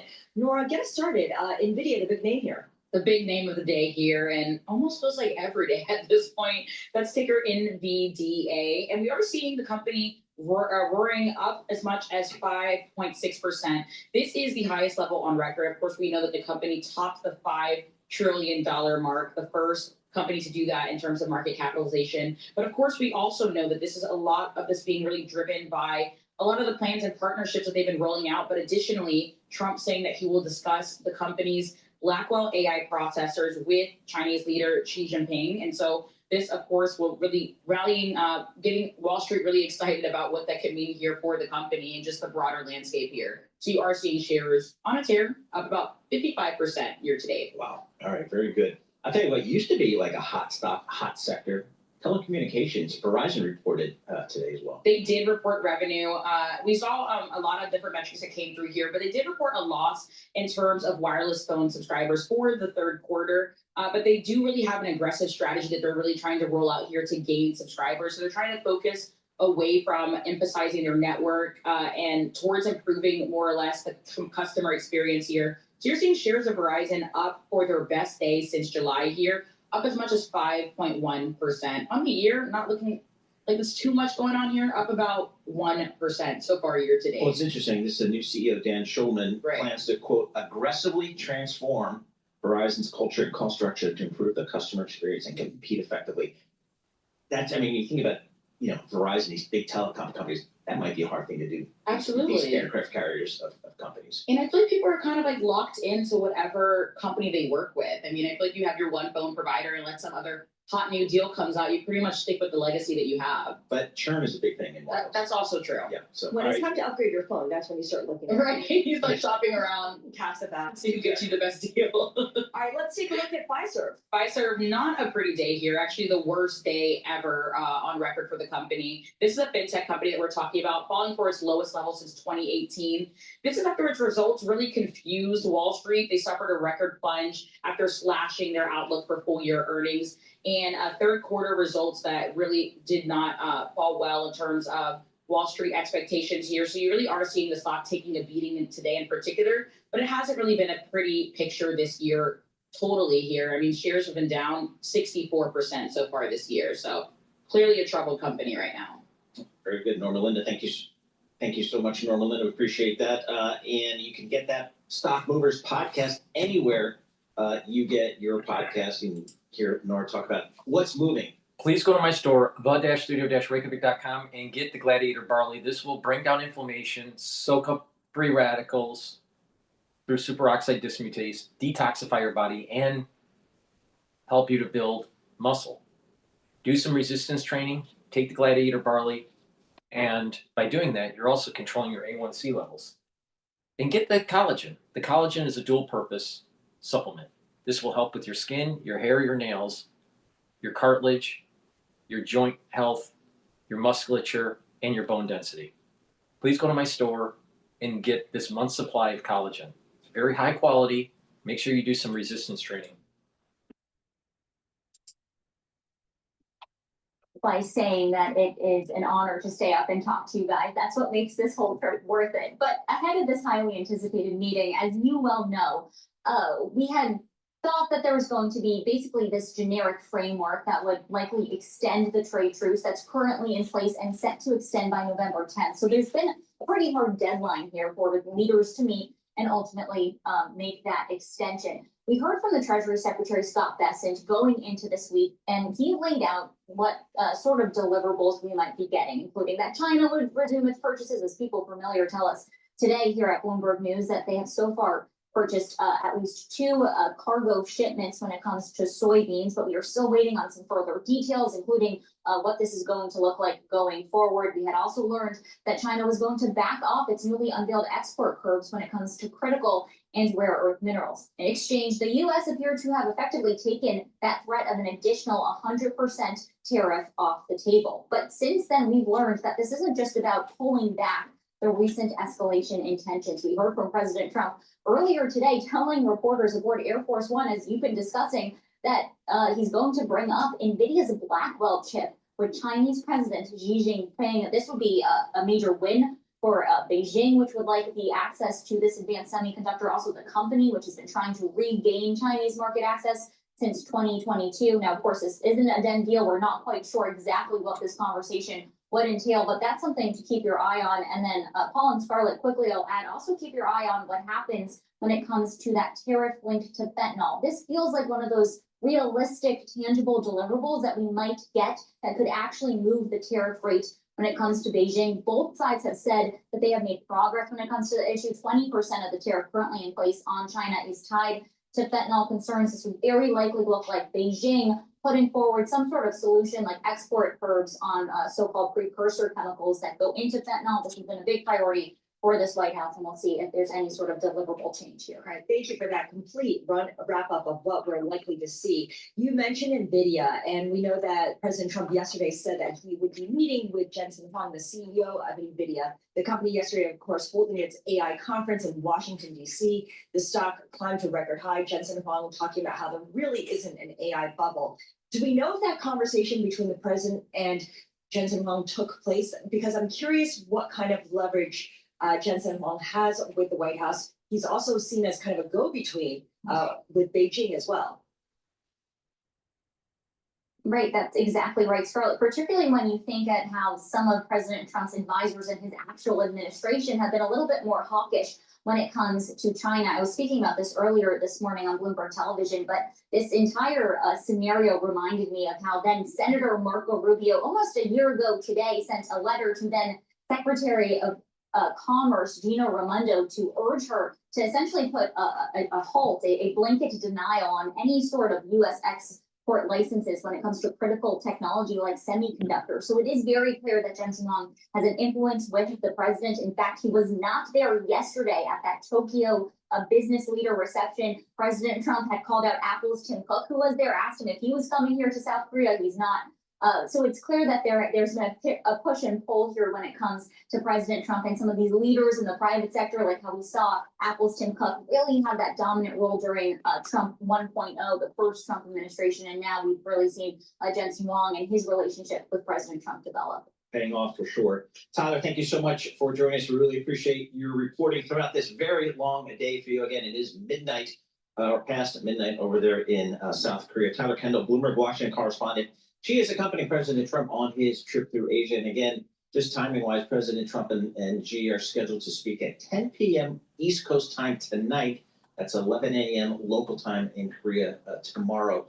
So we'll have full reporting. You used your IC2 function on the Bloomberg. I did. Thank you very much. Exactly. So anyway, that's where we go. And, oh, by the way, if all the earnings and all the geopolitics isn't enough, it is Fed Day. That means at 2 p.m. we get a statement from the Fed. At 2:30 we get a press conference from the Fed Chairman Jay Powell. And most importantly, at 1:30, focus on the Fed. Tom Keene, John Farrow will simulcast that with Bloomberg Television. They'll cover you all the way through the Fed Day. Ira Jersey joins us here. He does this interest rate stuff for a living. Somehow he gets paid. He's actually built a career on interest rates in the treasury market. I have no idea how he's done it, but he's done it. He's the best on the street. We appreciate getting a few minutes of his time. Ira, what's the challenge or what's the opportunity for Fed Chairman Jay Powell today, do you think? Yeah, I think he has to be a little bit cautious, right? Because he doesn't have all of the data. So it's going to be difficult for him, I think, to significantly change any outlook or view of the members of the Federal Reserve. So it's going to be, basically saying, look, we're going to cut interest rates. We see some fragility in certain parts of the economy.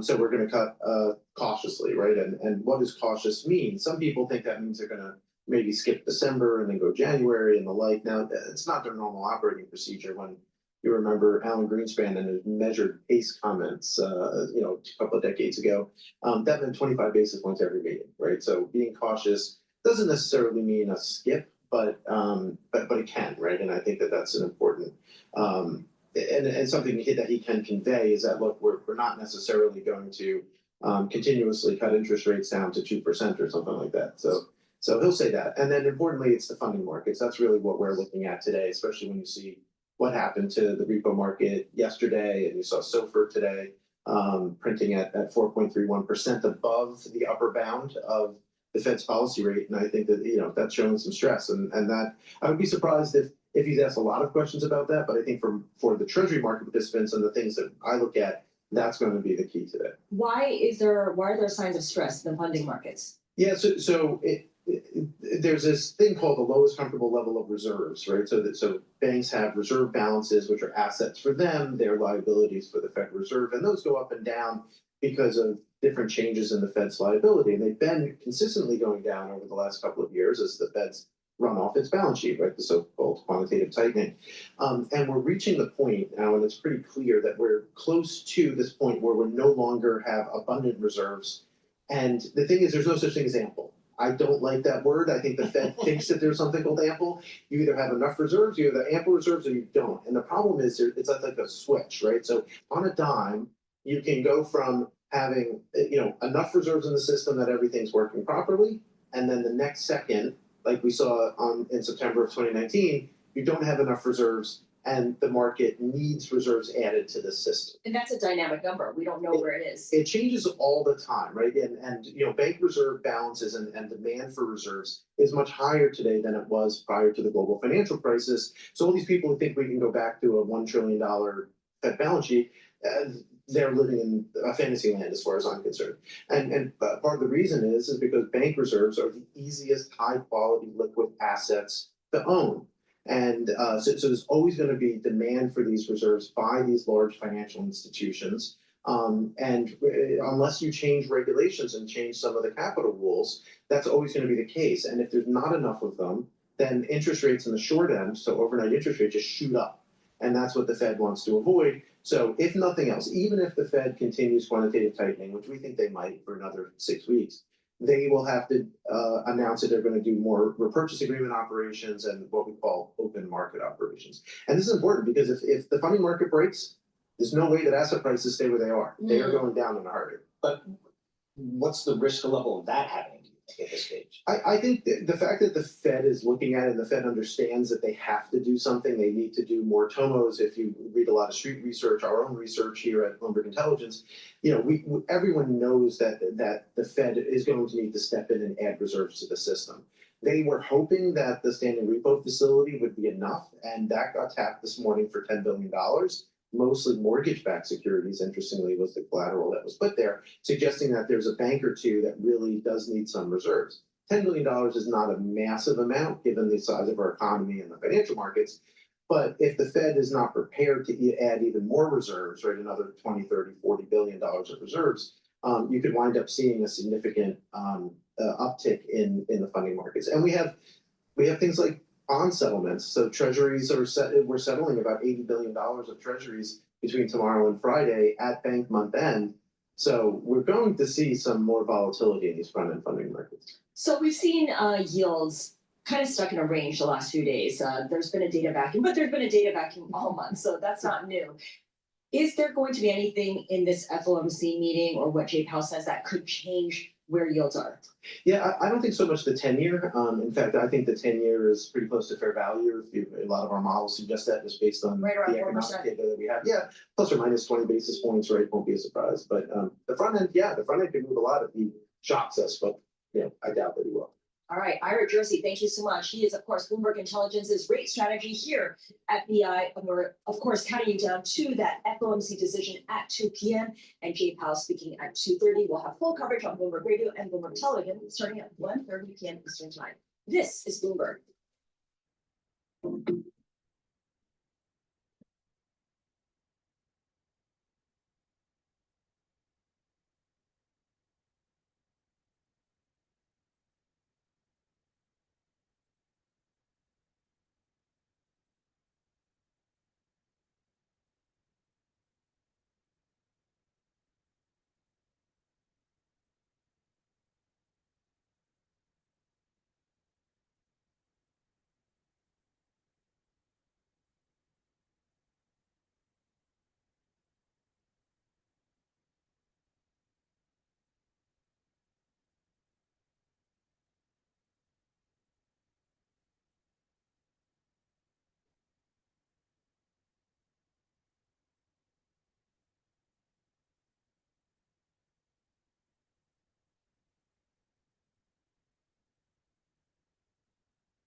Markets, headlines, and breaking news 24 hours a day at Bloomberg.com, Bloomberg Television, and the Bloomberg Business app. This is the Bloomberg Business Flash. And I'm John Tucker, the Bloomberg News with this Bloomberg Business Flash. We're brought to you by Oracle. Attention growing businesses. Oracle offering to cut your current cloud bill in half if you move to Oracle Cloud Infrastructure.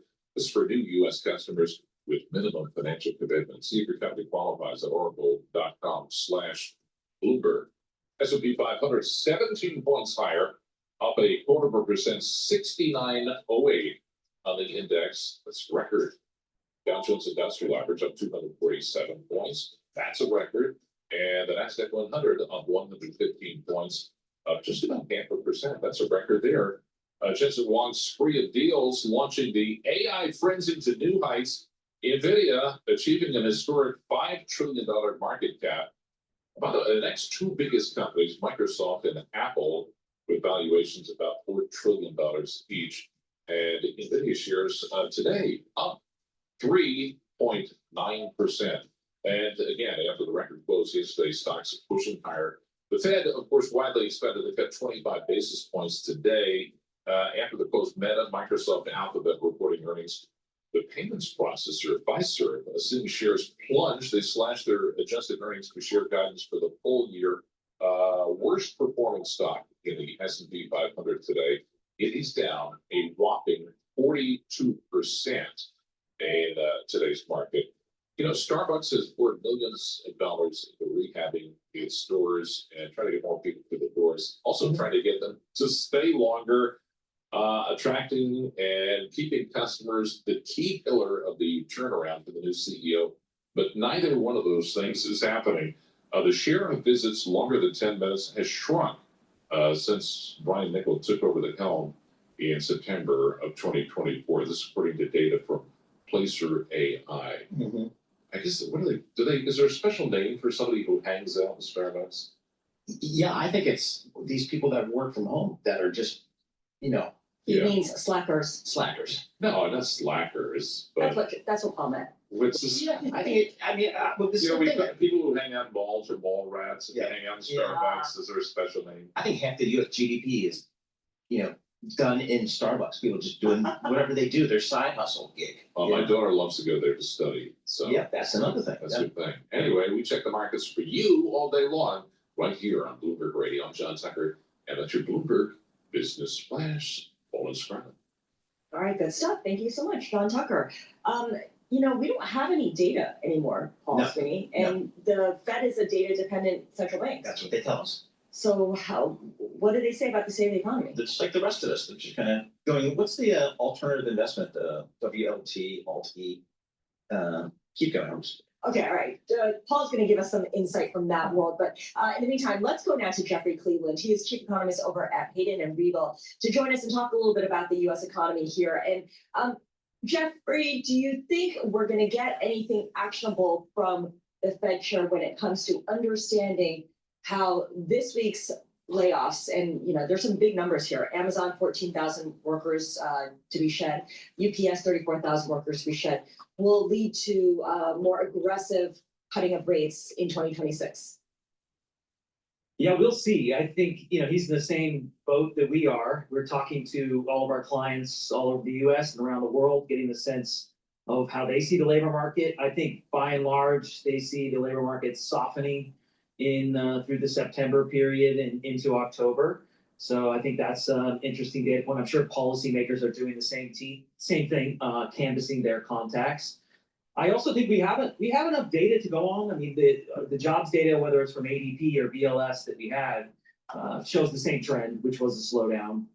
We had yet to see really layoff activity. You know, we've been looking at the state level unemployment insurance claims, and we haven't really seen that feed through. So the headlines, are worth paying attention to, and we'll just have to see how that plays out. But given the Fed's over 4% on the funds rate, I think the safe thing, the easy thing to do is just cut rates today. I mean, we already had one rate cut earlier, Bank of Canada, getting back closer to 2%. They're probably at or below neutral on theirs. So I think the Fed should maybe follow their lead and move in that direction. All right, WSL space ALTE go on the Bloomberg terminal. That'll get you to private and proprietary alternative U.S. economic indicators. There you go. If you think the Bloomberg should have it, it has it. That's how I. You just got to dig around a little bit. Exactly right. Jeffrey, let's assume that the Fed does cut today. What do you think would be a reasonable cadence of their future cuts? From our perspective, we think that inflation is moderating. The tariff inflation that we are seeing is a little bit of noise. And if you try to look out over the next 12 months, we can build a plausible case to get back closer to 2% on core PCE by the end of next year, so the end of 2026. If we're right on that, even if we're in the ballpark, I think rates should be quite a bit lower. I think back to 3% on the funds rate. So we have a cut today. We have another cut in December, and then we have 3 next year as well. So that's kind of how we're seeing things shake out. The only really interesting question is if we're going to have much weaker economy signaled by the weakness in payrolls, or if things can pick back up. Possible things could pick back up in 2026. So that's the interesting question. I'd like to see how Chair Powell answers that question today. I suspect the answer will include some version of AI because of productivity gains. Yes. I want to get your take on inflation. Why is it that the consensus view is that tariffs cause only a one-time price effect? I think, we look at it as, tariffs as a tax on imports. So it is going to push up the cost of goods. But when we talk about inflation, we're talking about the general level of prices, so all prices. And if you look beyond goods and you look at non-housing services, for example, and you look at housing, both of those categories have actually dragged core inflation a bit lower year to date. And those other two categories account for, I would say, roughly 75% of core PCE.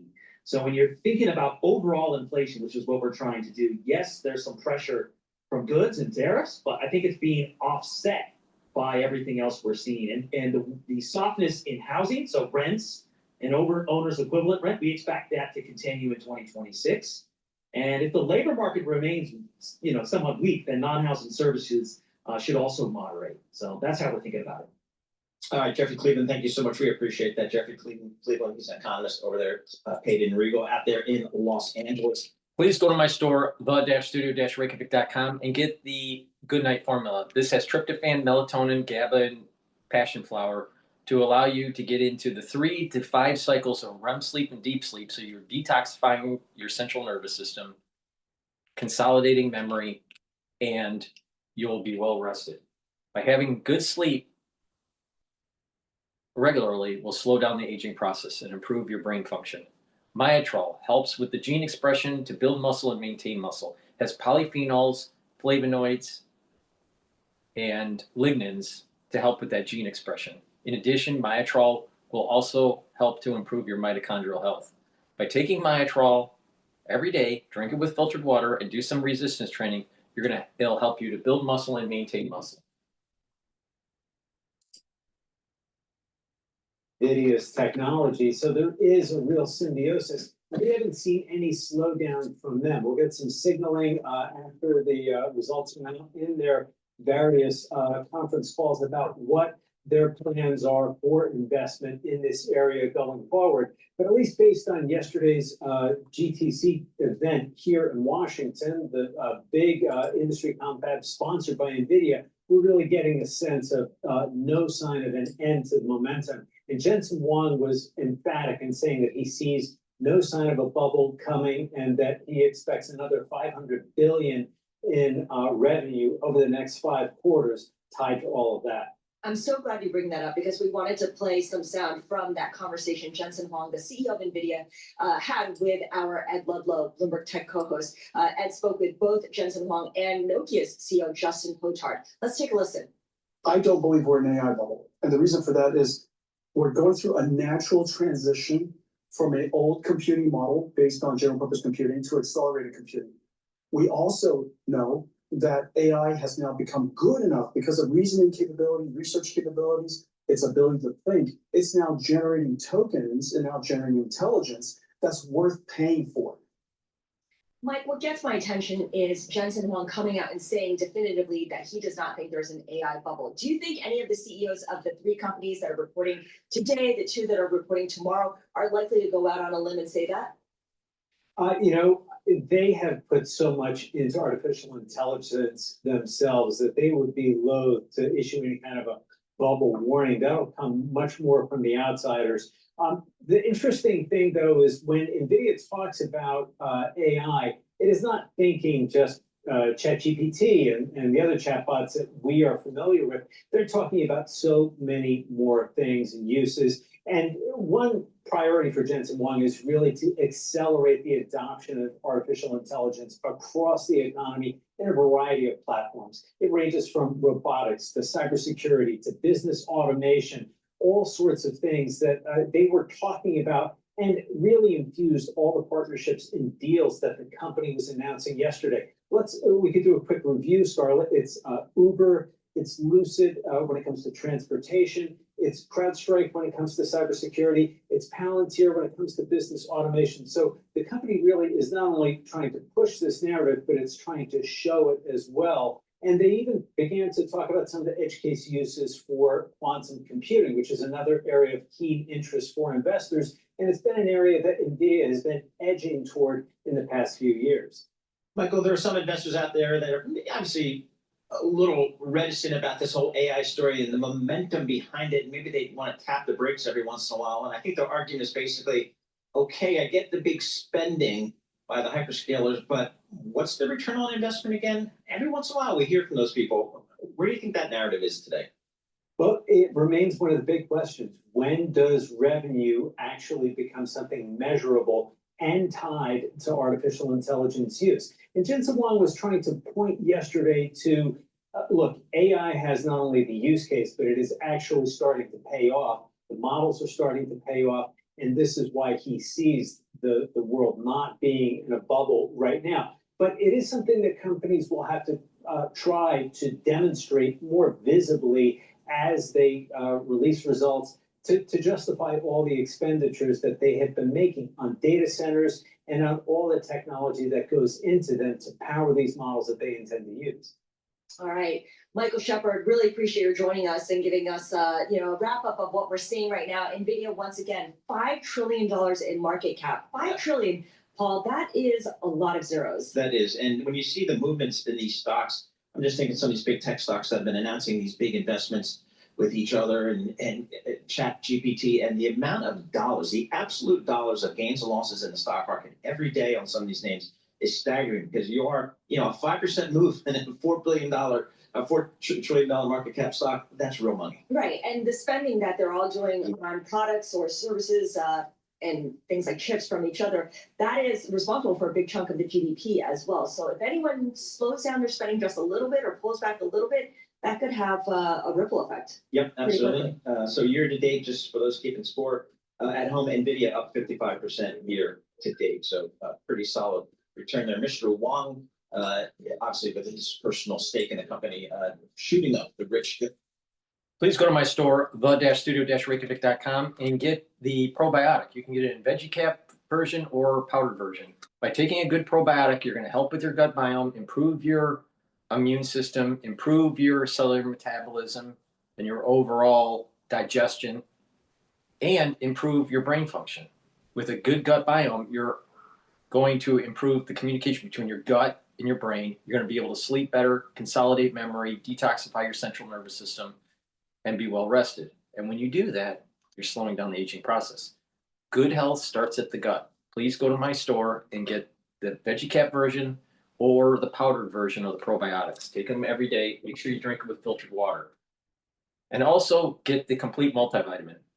The complete multivitamin has the multivitamins that you need for proper enzymatic activity so your cells perform properly.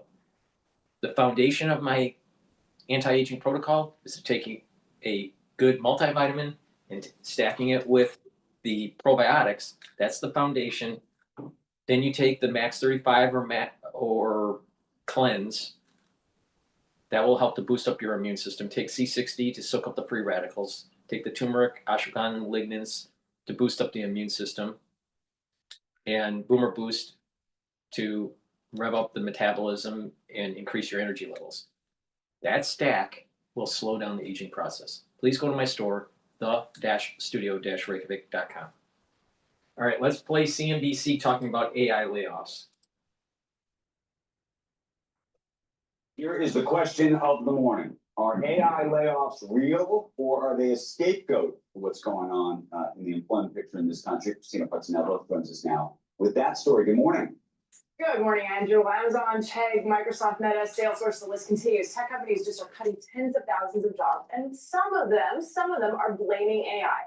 But at NVIDIA's GTC and DC yesterday, top CEOs were telling us something completely different about what's driving these cuts. For example, Perplexity CEO says the AI narrative is missing the point.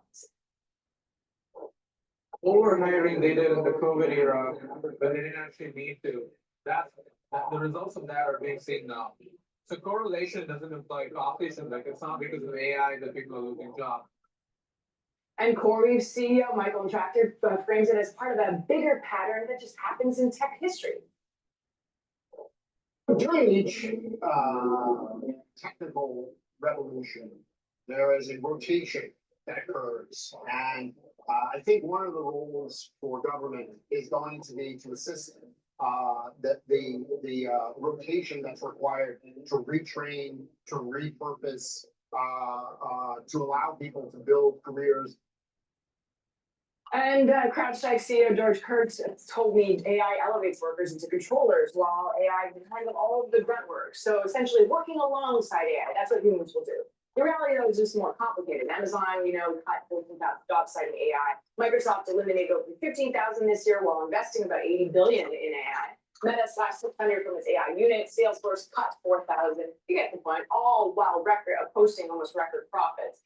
The CEOs at GTC aren't just blind. Just use some common sense. If all these companies are spending so much money on AI, do you really think that they're going to use humans? Are they spending more money on humans? Or are they spending more money on digits? They're spending more money on digits. So don't be surprised that they need less workers. I replace the story their own industry is pushing. They say companies are using AI as cover to finally correct years of bloated headcount and hiring mistakes. Okay, so, well, here's the thing I think about. NVIDIA at $5 trillion, that's a question about where we're all going. But the other piece of it on the employment side is for all of these companies, NVIDIA and the like, to get to these valuations, they have to create remarkable amounts of productivity. So if they're as successful as we all want them to be, it also means that maybe there's going to be folks who don't have jobs to ultimately pay for all this. Yeah, well, to your point, we're going to have round trip idea. Yeah, it will cut jobs in order to lower costs so that they remain more productive and keep the margins. Is that what you're implying? Yeah. Of course. But then for NVIDIA's case, they have the money, right? They're spending like crazy. They're investing in Intel.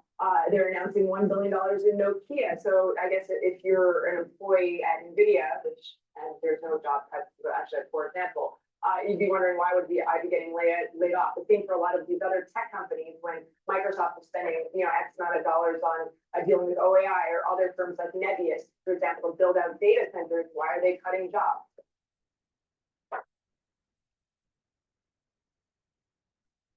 Before I get to Romeo, I'll break out. Only 55.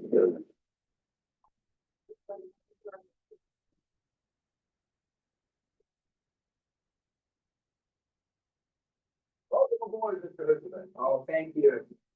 Good morning. Come on in. Let's go.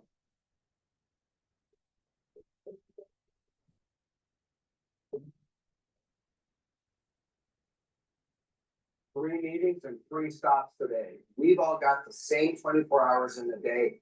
I know the feeling. There's just never enough time. If you've ever considered flying private jets, you have to check out One Flight's Bad. Please go to my store, the-studio-reykjavik.com, and get the olive leaf extract. This is a dual purpose product. It's going to bring down inflammation, and it's also going to help with your lipid profile. By bringing down inflammation and helping reduce LDL levels and increase your HDL levels, you're reducing plaque formation. So please go to my store, get the olive leaf extract, take it every day, drink it with filtered water, and boost up that immune system and help with your cardiovascular system. In addition, make sure you take this during the fall and the winter season. Why? Because in the fall and winter season, you need a really robust immune system.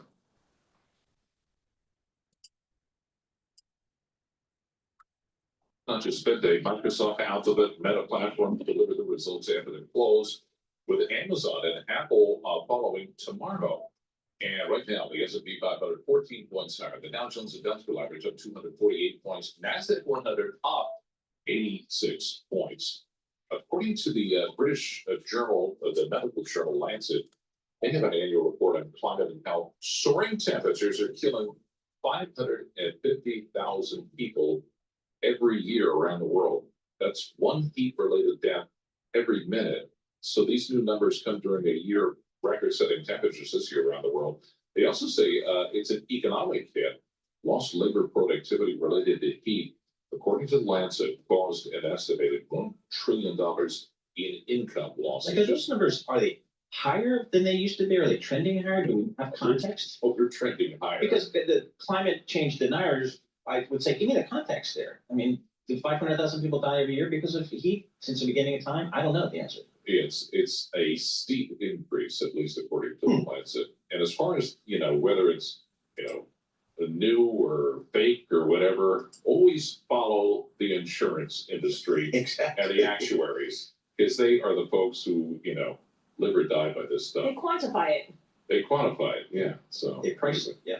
We check the markets for you all day long, right here on Bloomberg Radio. I'm John Tucker. That is your Bloomberg Business Flash. Scarlett and Paul. Hey, John Tucker, thank you so much. We appreciate that. Scarlett Fu, Paul Sweeney. We're live here in our Bloomberg Interactive Broker Studio. We're streaming live on YouTube as well. So head over to youtube.com, search Bloomberg, a local podcast, and that's where. Please go to my store, the-studio-reykjavik.com, and get the digestive enzyme complex. This will help to break up carbohydrates, proteins, and lipids, and reduce the load on your pancreas. Super important to take every day to improve your digestion. Please go to my store and get the digestive enzyme complex. And when you're reducing the load on your pancreas will actually last longer. So we all know what Microsoft is. We all use Microsoft. We all get it. What is the investment story on Microsoft these days, Anurag? So, the legacy business is still doing okay. I mean, whether it's Windows or Office, and those are good, businesses to be in because they drive a lot of free cash flow. But they're not growing as fast as they used to. So that the next phase of business is the cloud infrastructure business or just overall the cloud business. And that's seen such a big kick because of the OpenAI relationship that they have. And that has been driving growth for the past few years. And that's really the story for them right now is, how much of the lift that they're going to get on Microsoft Cloud because of all the OpenAI workloads that they are hosting. Right. I'm so glad you go there because, of course, yesterday we did get news that OpenAI and Microsoft kind of reset their relationship. And now Microsoft will own a stake of OpenAI that's valued at $135 billion. Does that announcement show up in its results in any way tomorrow? Or I should say today? No, I mean, it does not show up because it's other income. It goes, accounting is different for that particular part of it. But for us, it's not the financial impact of that deal. It's really that Microsoft can use their technology or their models up to 2032. That to us is the most important aspect of it because frankly speaking, Microsoft has been selling their Copilot products for a number of years using OpenAI's technology and having rights to that for the next 7 years, I think is probably the most important aspect of all that happened yesterday. So how do you, and by the way, Microsoft hit an all-time high again today. Anurag, how do you think about the competitive landscape for the cloud business that is so important for the Microsofts of the world, the Amazons of the world, the Googles and things like that? How do you think about that? So things have gotten shaken up in the last 12 months, largely because of the AI workloads. So OpenAI being an exclusive partner for Microsoft, Microsoft was, you could say, getting most of the benefits. Till it came to a point, they had massive capacity constraints. Then at that point, I'm assuming with the help of or the allowance of Microsoft, OpenAI was able to outsource some of that work to Oracle as well as to CoreWeave. Now the question is, what's going to happen that no longer Microsoft has the right of first refusal as the cloud provider? Does OpenAI go out and start knocking on Amazon's door? Because they are the one vendor right now that has not seen any AI lift compared to whether it's Microsoft or Google. Both have shown an acceleration in their growth rates in the last quarter, which we didn't see for Amazon. Anurag, let's talk about Alphabet. I look at the year-to-date performance, and Alphabet is number 2. Yeah, after Paul Sweeney calling it Google still, old school. Yeah. Alphabet is number 2 after NVIDIA in terms of year-to-date gains, 43% advance so far this year. What's the outlook like for its results this quarter? I think in the last quarter when they reported, they also showed a 500 basis points improvement in their cloud growth rate. And I think that's what everybody's going to hang on today and say, what is their cloud growth rate? They recently signed a very big deal with Anthropic to use Google chips. I mean, that's a huge deal, frankly. So they have the chips, they have the model, they have a cloud business. So I think investors right now are looking at this as probably one of the better ways to play AI. But when you go back, let's say a couple of years, the issue at hand was that everybody thought they're going to lose out on all their search business because of OpenAI. And I think that fears is somewhat subduing right now, but I think that cycle will keep on going as it relates to Google for some time, or Alphabet. I mean, at Google, dude, we spent long and hard coming up with a name and ticker symbol on the IPO. So I have to admit, Anurag, I don't know. I don't click on as many links as I do in my search. I mean, I kind of go with the AI thing that comes up at the top. I'm like, okay, I got my answer. Paul, I do the same thing, but one of the things is I'm also spending a lot more time on YouTube. So I mean, the question is, if you have a plethora of assets which Google has, you have a large language model, you have a cloud business, now you have chips. These guys, but I have not seen personally that level of slowdown in their search results as one would expect based on all the things we all talk about on a normal basis. So they're really doing something right where they're monetizing on whoever is going to their platform. They're doing the right thing of making sure they're pricing those products properly. Is the overhang from the DOJ looking into them as a monopoly over? I mean, have we just kind of forgotten about that completely for Alphabet? I think that was a very big push for them, and it's not just them. Apple got the you could say a relief from that as well, because Google pays Apple a lot of money to be the default search on iOS. I think that issue is probably behind us right now because of the OpenAI threat that Paul was just talking about. I think the regulator said, "But listen, these guys have serious competition right now." So that's partially, I think, how they got away. All right, that's good stuff. Anurag Rana, Senior Tech Analyst, Bloomberg Intelligence. He is one of the leaders of our technology research team. It is a global team. We've got analysts all over the place. Please go to my store, the-studio-reykjavik.com, and get the vitamin D3. This will help with gene expression because vitamin D3 is a gene expression cofactor, so your cells will perform properly. In addition, vitamin D3 helps to get rid of cells through apoptosis if they're infected. Super important to take during the fall and the winter season. Vitamin D3 also helps to absorb calcium. So when you're doing resistance training, it's going to help you to build denser bone. Super important. And vitamin D3 helps your cardiovascular health by reducing calcium depositing around plaque formation. Take vitamin D3 every day. Drink it with filtered water. All right. Someone wants me to play Al Jazeera. Well, let's play Al Jazeera and see what's playing.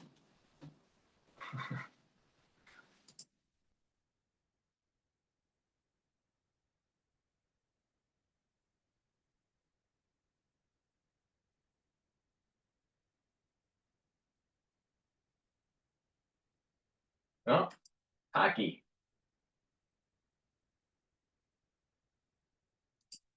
Can't play the hockey. Why? Because YouTube gives you strikes on copyright protection. So I can't even play Al Jazeera. Lovely. All right, let's see if there's some clips that we can play.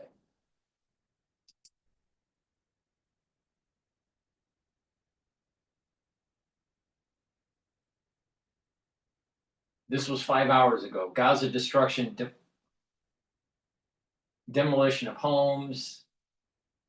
Israel attacks Gaza, ceasefire violations. This was 7 hours ago. Let's play that. Have killed at least 90 Palestinians, 24 of them children, in the most significant violation of the ceasefire since it began more than 2 weeks ago. Prime Minister Benjamin Netanyahu ordered the attacks after an Israeli soldier was killed in Rafah. Hamas has denied involvement. US President Donald Trump, who helped broker the truce, has defended the strikes, but he insists the ceasefire will hold. From the north to the south of Gaza, Israeli strikes hit homes, tents housing displaced Palestinians, and refugee camps. Rescue efforts have been underway to retrieve the bodies buried under the rubble. Okay, let's now speak to Rob Geiskin-Fold, who's a lecturer in international security at King's College London. Welcome back to Al Jazeera. Thanks for your time. From a security standpoint, how fragile is the ceasefire? Are we already seeing its collapse in real time? Well, the ceasefire was fragile from day one. We know that both Israel and Hamas basically signed up, but under significant military or diplomatic duress. In both cases, their affirmation to signing up to the ceasefire was a yes, but and both sides are hoping that the other will make the job easy for them and break the ceasefire and be blamed by the international community. So what we're seeing is this kind of game of chicken where both sides are trying to test each other's limits, test each other's boundaries, whilst also looking for the smoking gun that gives them the excuse to violate the ceasefire. That's what we've seen Israel doing in the last 24 hours. The fact that a soldier was killed in Rafah, we still don't know by whom. We still don't know whether this was ordered by Hamas or whether this was somebody else or a Hamas cell operating independently. But Israel has seized that opportunity to violate the ceasefire because this is what they wanted all along. Though the Americans will be trying to rein them in, which is exactly what we've seen. The US saying that we expect Israel to respond, but in private they'll be telling the Israelis, we also expect you to stop. But the thing is, when Washington says that the ceasefire is holding, despite almost 100 Palestinians in Gaza being killed, what does this reveal about how the US sees this and how the US sees stability? The US wants quiet. As long as both parties sign up to the ceasefire and stay signed up to the ceasefire, then Trump can claim a victory and he can focus elsewhere. What we're seeing is Israel try and impose its own facts on the ground here. Israel has still not withdrawn from Gaza. It controls over 50% of the Gaza Strip directly and far more indirectly. What Israel has always been seeking to do is to basically transplant its model from Lebanon, where there is supposedly a ceasefire, but Israel has the right or the ability at least to act unilaterally against Hezbollah targets, striking regularly. It's still occupying parts of South Lebanon. So it's understandable why to many Palestinians in Gaza, this might not look like an actual ceasefire and definitely not a peace plan, but more an indefinite, prolonged occupation with no end in sight. And looking ahead, what mechanisms, if any, could realistically enforce or monitor a ceasefire that, as you're saying, is breached almost daily? I mean, or is it just a matter of the US telling the Israelis to stop? That's exactly what we need right now. We need the US to say to the Israelis, they may be saying that in private, but also ideally in public, to say, stop, this cannot happen. This is where many of the regional powers with whom the US enjoys close relations, countries like Turkey, countries like the Gulf states, need to step in and say to the US, who will inevitably take their eye off the ball, they're a superpower, they focus elsewhere. Trump has a very, very short attention span. This is where regional actors, regional powers need to say to the US, hey, this thing is slipping away whilst you are looking elsewhere. You need to throw your weight behind this and you need to rein in Israel. And, despite the ceasefire, Israel, of course, maintains tight control over the airspace, the waters, the borders. Hani, our reporter, was saying that there are drones that they're hearing regularly in the skies. The army, of course, retains positions. What is the end game for Israel when it comes to Gaza? The end game for Israel, or Netanyahu's day after, if you like, is very similar to the day before. Israel would quite like to keep the status quo, things that the way things are at the moment, where Israel controls directly around 50% of the Gaza Strip, as you say, controls far more of it through having complete closure of the airspace, the borders, maritime access, for example.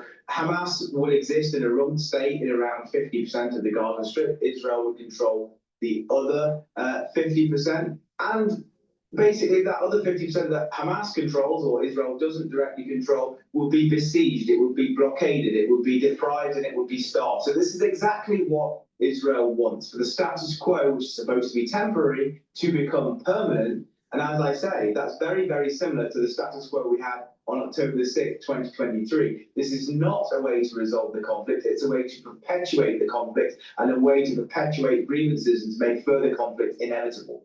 Rob Guy's-Penfold, you're a lecturer in international security at King's College London, speaking to us from London this hour. Thank you so much. Thank you. Don't miss out. Get a full picture. Subscribe to Al Jazeera for Bible news and expert insights. Like, share, stay ahead. I think if you're not using the van to do business travel. Now, the Hamas-run health ministry in Gaza says a wave of Israeli airstrikes on Tuesday killed more than 100 people. Israel launched the attacks after accusing Hamas of killing a soldier in violation of the US brokered ceasefire. The Israeli army said it struck 30 militant commanders, but gave no details. Hospitals and rescue workers say women and children are amongst the dead. Meanwhile, Hamas has delayed handing over what it says were the remains of a deceased hostage due to the escalation. Israel says it's now resuming the truce, which President Trump has warned must not be jeopardized. Well, our correspondent Sebastian Usher in Jerusalem told us more about what preceded the Israeli strikes. Well, what seems to have happened from the Israeli side is that they had an Israeli soldier killed down in Rafah in the South Gaza, where soldiers are working on trying to destroy the tunnel network there. And yesterday afternoon, one of the soldiers who was involved in the excavation was killed. That was blamed on Hamas. Hamas has denied this. There are also anti-tank missiles fired at troops, according to the IDF. That on top of the issues over the return of the remaining bodies of dead Israeli hostages, which Israel very much believes Hamas is stringing out, but it's not being entirely honest about the whole process, led to an announcement by the Israeli Prime Minister Benjamin Netanyahu that he was ordering powerful strikes to be undertaken on Gaza. We then saw that across Gaza, not just in Gaza City, not just in the center, but also in Khan Yunis, down in the south. And the casualty figures have been mounting through the night since then. The figure you quoted is from the Hamas-run health ministry and other sources there. We're still waiting to have full confirmation from hospitals of all the casualties. Sebastian Usher there. Well, I'm joined now by Manny Fabian, military correspondent for the Times of Israel. Thanks very much for being with us. Do you think this ceasefire is going to hold? Is it under threat? Or are these the events of the last couple of days actually something that was expected? I mean, the ceasefire is very fragile, but it is holding right now. It is these events that have been occurring, the killing of a soldier in Rafah. There was an incident just over a week ago as well, the 2 soldiers were killed in the same area, definitely testing Israel's patience. And if Israel had it its own way, I think it would have responded much more forcefully, even potentially resumed fighting in Gaza. But since this ceasefire has been sort of brokered by the US, the American administration is very much involved in the process. I think right now that's what's keeping Israel restrained and from further sort of responding or retaliating against Hamas. And do you think that pressure on Israel will continue in the way that you describe? I think so. I mean, we've seen Hamas sort of string out this process of releasing the bodies of the dead hostages. It still holds 13 in Gaza. It's supposed to sort of return them by now, and Israel has said that Hamas has the ability to, and it's dragging it out. But Israel is not sort of using all of its cards yet. It's not deciding to return to fighting as of now. Mainly because it's, first of all, it's interested in actually getting these bodies back, even if it takes Hamas a while to do so. But because of this American pressure, I think that will continue until Israel's patience runs out. If, for example, we see Hamas carry out some more brazen violation of the ceasefire, or even take responsibility for an attack on troops, then I think we would see Israel return to fighting. But as of now, we're not at that stage. We are obviously seeing people express concern, countries like Turkey, very critical of the Israeli action, and reports, as I said, of women and children amongst those who've been killed this week. So, I mean, Israel has said that in these strikes, overnight and this morning, targeted Hamas commanders and commanders of other armed groups in Gaza and infrastructure. We are, of course, seeing the tolls from the hospitals in the Strip and from Hamas authorities that it's over 100 dead, and there are, of course, women and children among them. But as Israel said since the beginning of the war, it only really intends to target Hamas, who is, of course, deeply embedded within the civilian population in the Strip. Obviously, there's also the diplomatic pressure continuing to move on to phase 2. Where are we with that, as far as you know? Right now, I haven't really heard of any major progress being made toward that. We're just at this sort of stage right now where the IDF is still deployed to most of Gaza. It's holding 53% of the territory. And the next stage is supposed to see some sort of international force deploy in Gaza and Hamas disarm, and then the army withdraw further. But I think that might be sort of quite distant at this point. It doesn't seem to be making as much progress as maybe the Americans thought. But right now, that's why Israel again is sort of maintaining the ceasefire despite the Hamas violations, despite the killing of the soldier, because the Americans, of course, want to see this deal go through all the way to the final phases that it had, of course, envisioned. Mani Fabian, military correspondent for the Times of Israel. Thank you very much indeed. This is just more proof that what I was saying. It's going to be a false ceasefire, and that there's going to be a curse on the world in 2026 after September 11th. Why? Because the shofar is not blown on Shabbos for Rosh Hashanah. And every time that happens, there's a curse that comes down. So it's coming. Please go to my store, the-studio-reykjavik.com. Get the lignans. This will help to boost up your immune system and your endocrine system, bring down inflammation and soak up free radicals. Turmeric will bring down inflammation and soak up free radicals. And ashwagandha will help you to control your cortisol levels and your blood glucose levels. When you stack these together, this is a very powerful stack to boost up your immune system, help with your cardiovascular system, and by bringing down inflammation and soaking up free radicals at the cerebral level, you're helping to improve the health of your neurons. So please go to my store, get this powerful stack, take this especially for the fall and the winter season to boost up that immune system. Please go to my store, use discount 5, all caps, discount 5, get $5 off any order on my website, the-studio-reykjavik.com. That's the end of my broadcast. Thank you for listening and have a nice day.